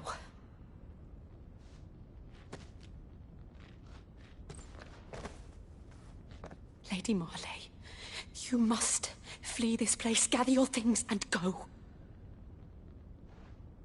Now listen here, Jill. We have company.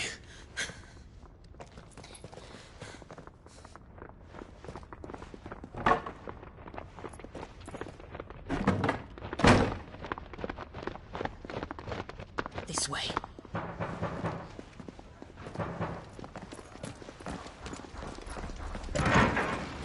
Follow this passage. It leads straight to the Comric. Go on, stop dawdling. Thank you. You were always so kind to me. My light in the darkness.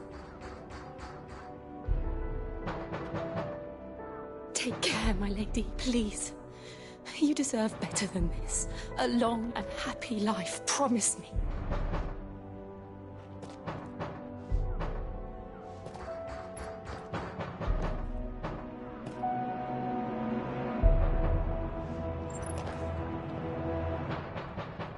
I'll live if you promise to do the same.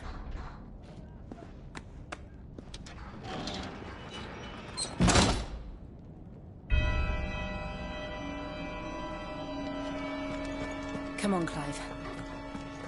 We're nearly at the comwreck. All right.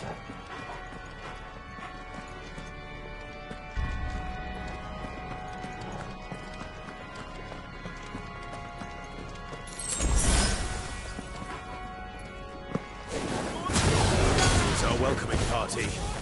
I've had enough of their hospitality.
How many of them are there?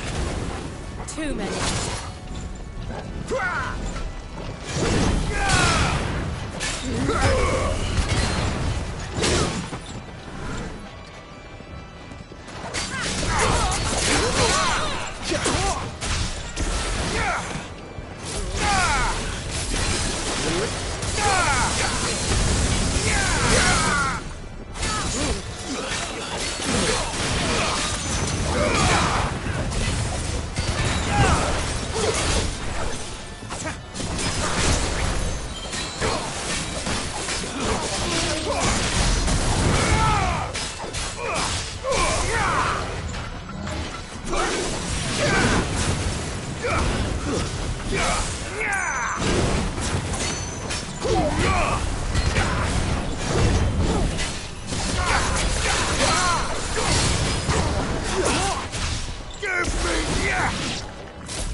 Clive, there's something I need you to know. I saw the Patriarch do things no one should have to see. And so I swore that he would die by my hand. I understand. I faced my demons. Then you must face yours.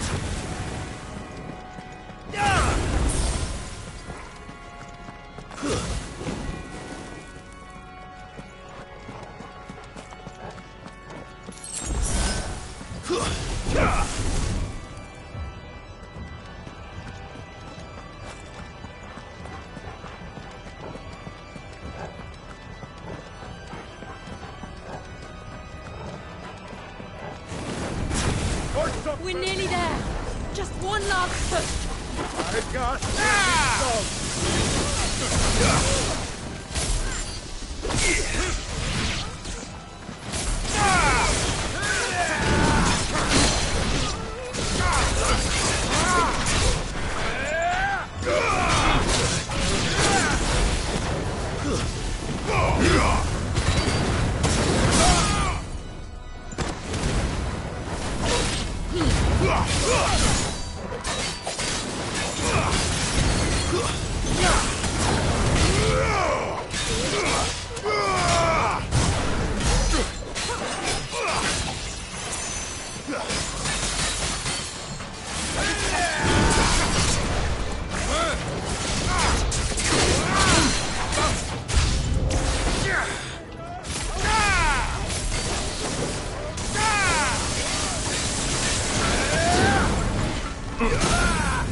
Shiva's dominant.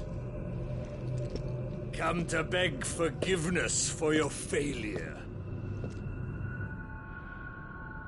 For years, I followed your orders.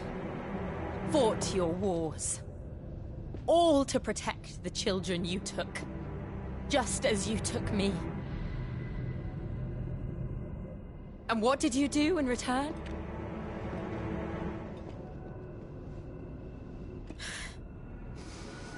You put them in chains and you slit their throats!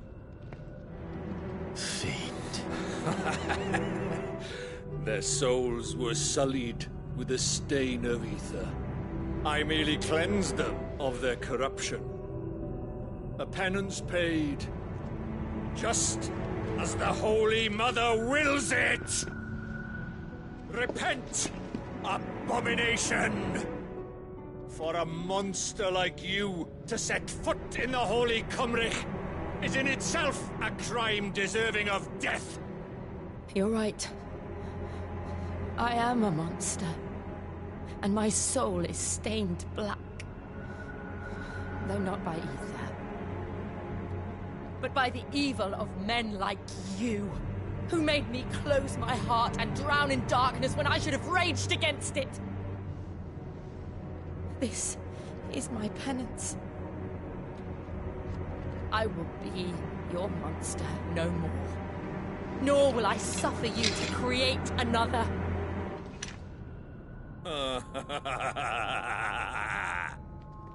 Does the beast bare its teeth at its master? Come then, Dominant. Rage, be as you have ever been. A monster! And what are you, Imran? I was forced to kill. You do it by choice. But never again. I bowed to you once. Now it is you who shall bow to me! Kill them.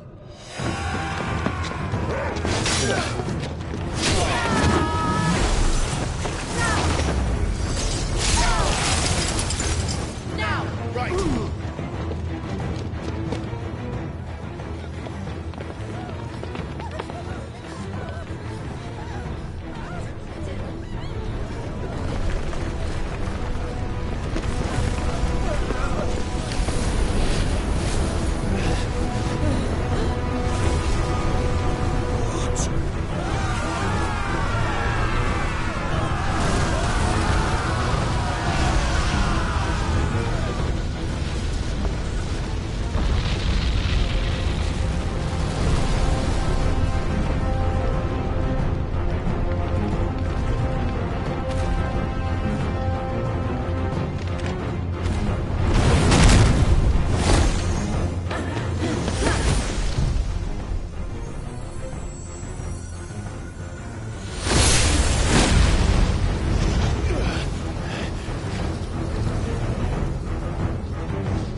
Can't I do it?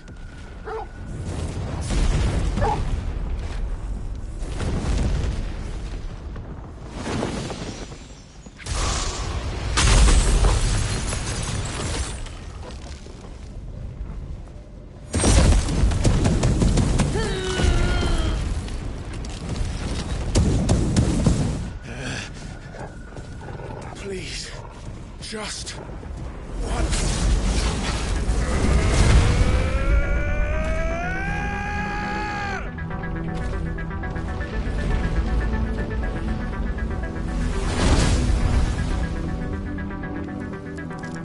She won't be able to hold that lava back forever.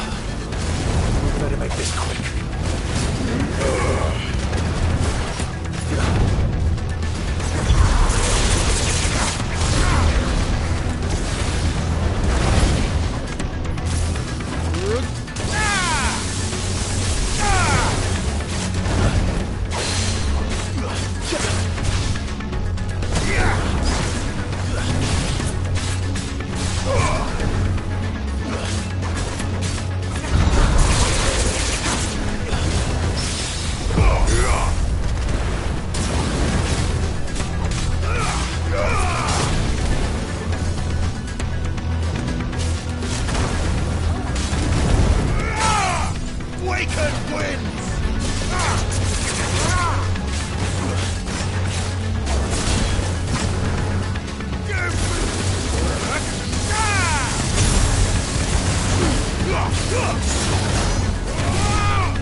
this.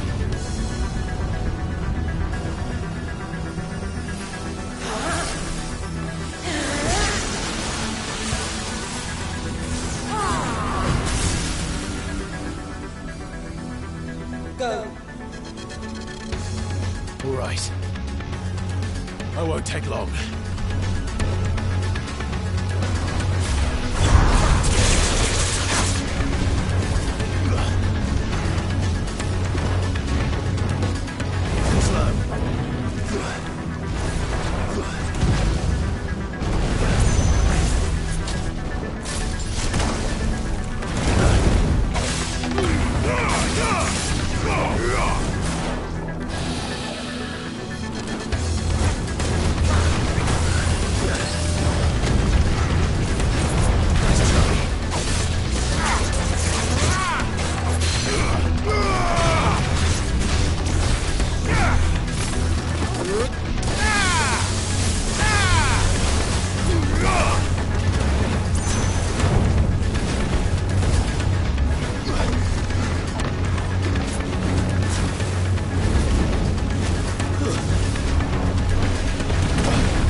Jill!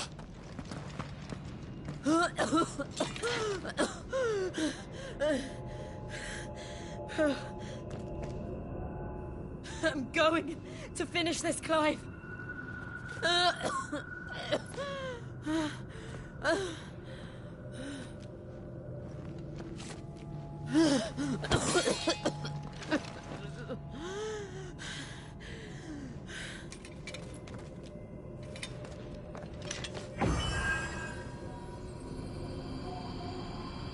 Here. Use this.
step closer to freedom.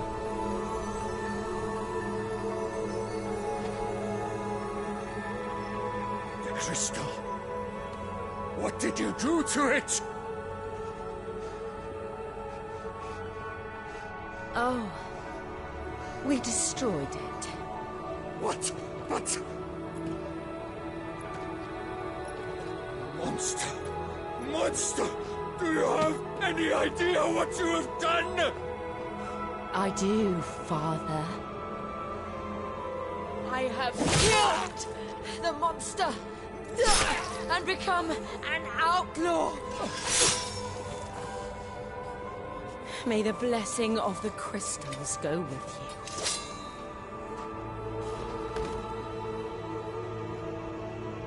It's over. It is. And Shiva exacted her price. She did. Again, the burden fell to you. And I bore it willingly. This was a sin for which I had to atone. Now I can continue at your side with my head held high.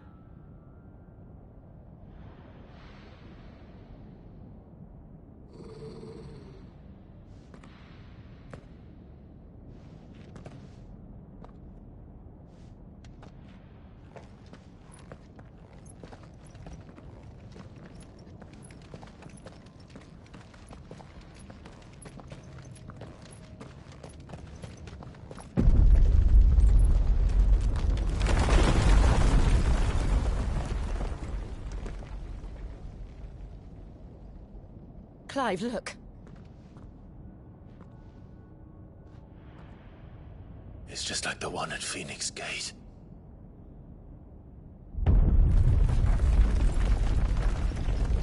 Damn it.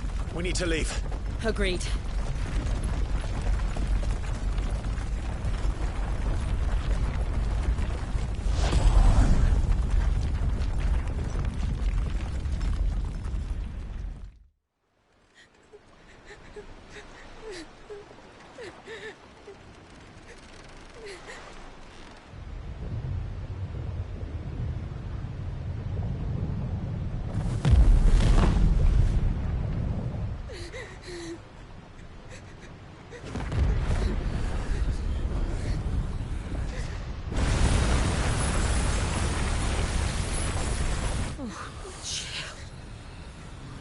I kept my promise, and now you keep yours.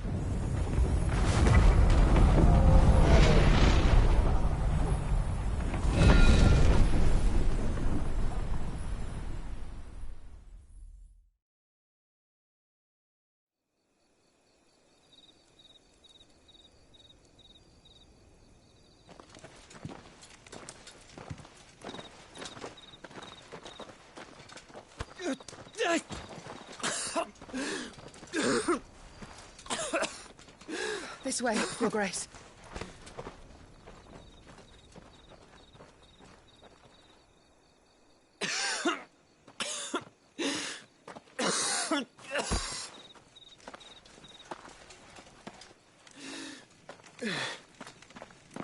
You're bleeding.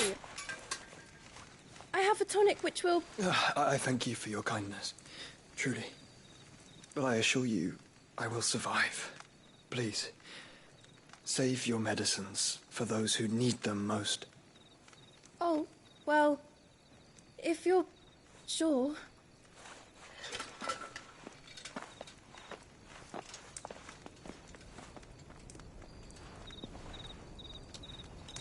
For a moment there, I felt my brother's presence. You did? I fear he is in Ultima's thoughts again. But why now, after 5 years of silence? I cannot keep him sealed away much longer. Your Grace.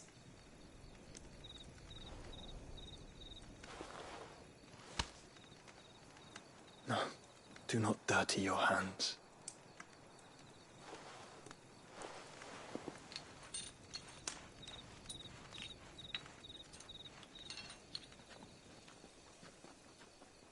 Look at them all. Like a river flowing to the sea. Or moths to a flame, perhaps. The crystalline dominion their light in the darkness.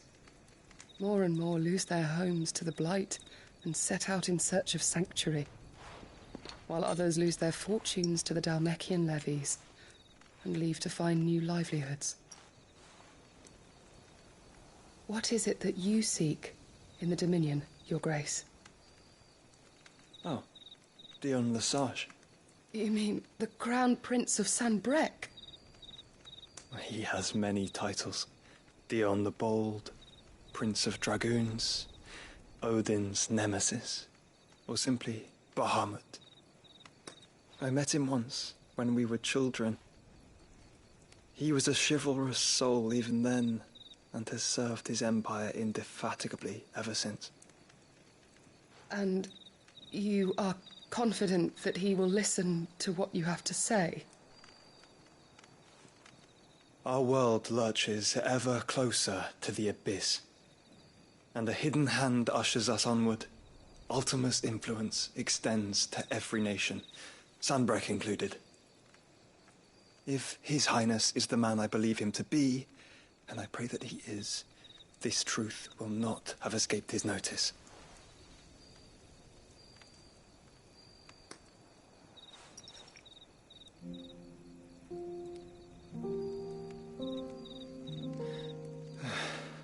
As the mother crystals fall, the eternal flame wavers, and the azure sky begins to bruise. How lucky we were to be blessed by the crystals, and yet how spoiled. Like canaries in a gilded cage, growing fat on seed. But now, the bars are closing in, and we must take flight. Painful though it be to leave our home behind, it is what we must do to be free. Which is it that men cannot live without?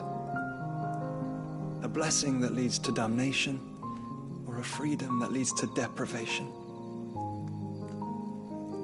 I do not yet know the answer to that question. Do you, Clive? Your Grace, let us find a place to rest a while. We can return by the Dhalmekian trail once you have recovered your strength. I realize your duty is pressing, but if your health should fail... I know. Thank you, Yote.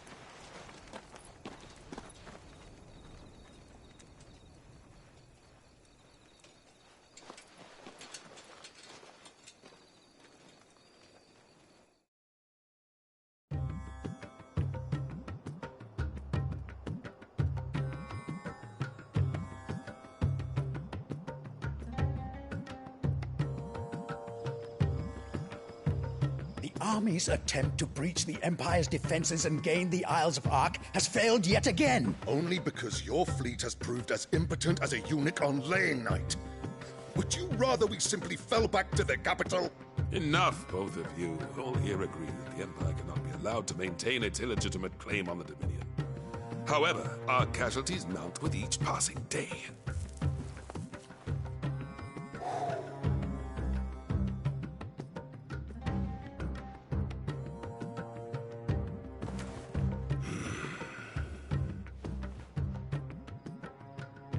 There is a literal sea twixt you and your prize. The armies of Sanbreque need but sit back and watch as you harmlessly lap against their walls. They are dug in like ticks, and seek to draw out this siege, knowing the capital's stores are nigh bottomless. And what of our wise rulers? Goaded into war without any thought as to what chaos it might reap.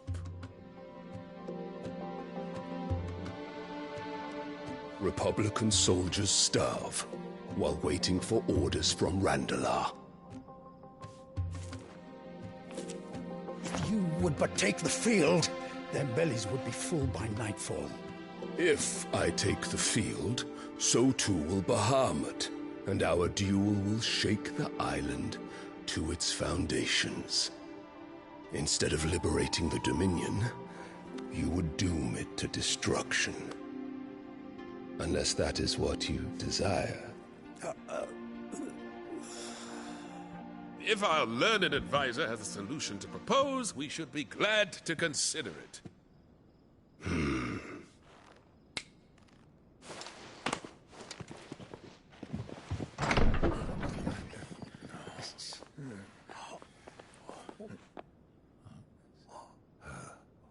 Is that the Emperor's?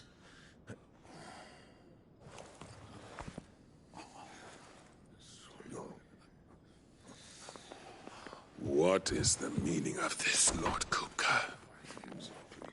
What it means is that I am disinclined to advise you any longer.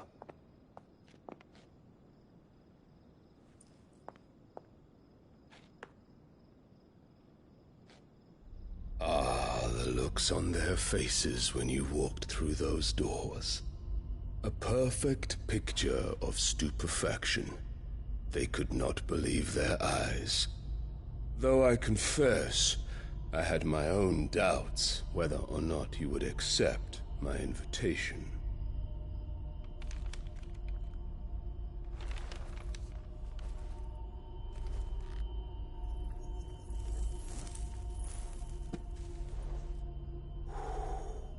Such shocking news.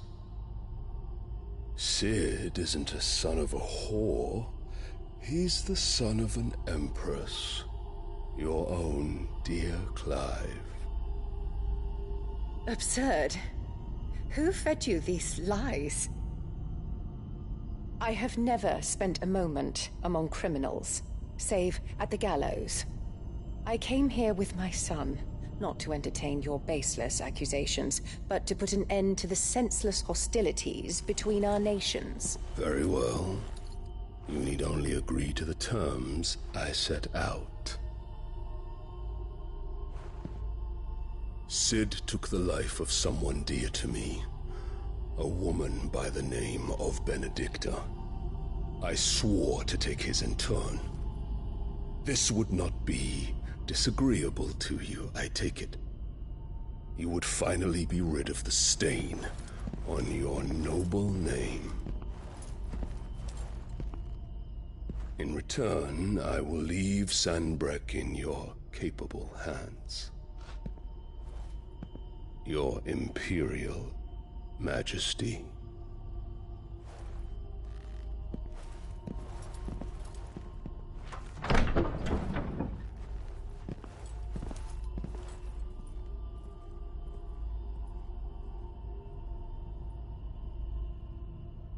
And all for the love of a common whore.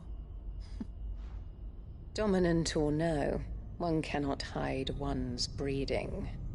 And beasts will ever belong with beasts.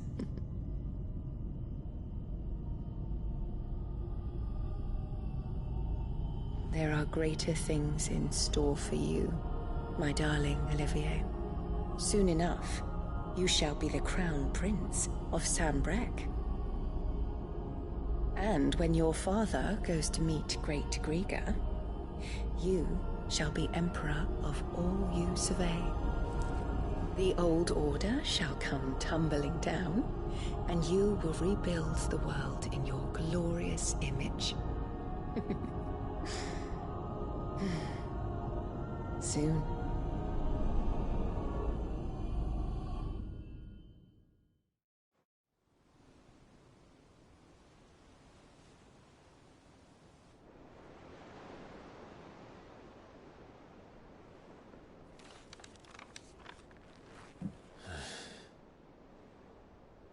She's been in there for hours.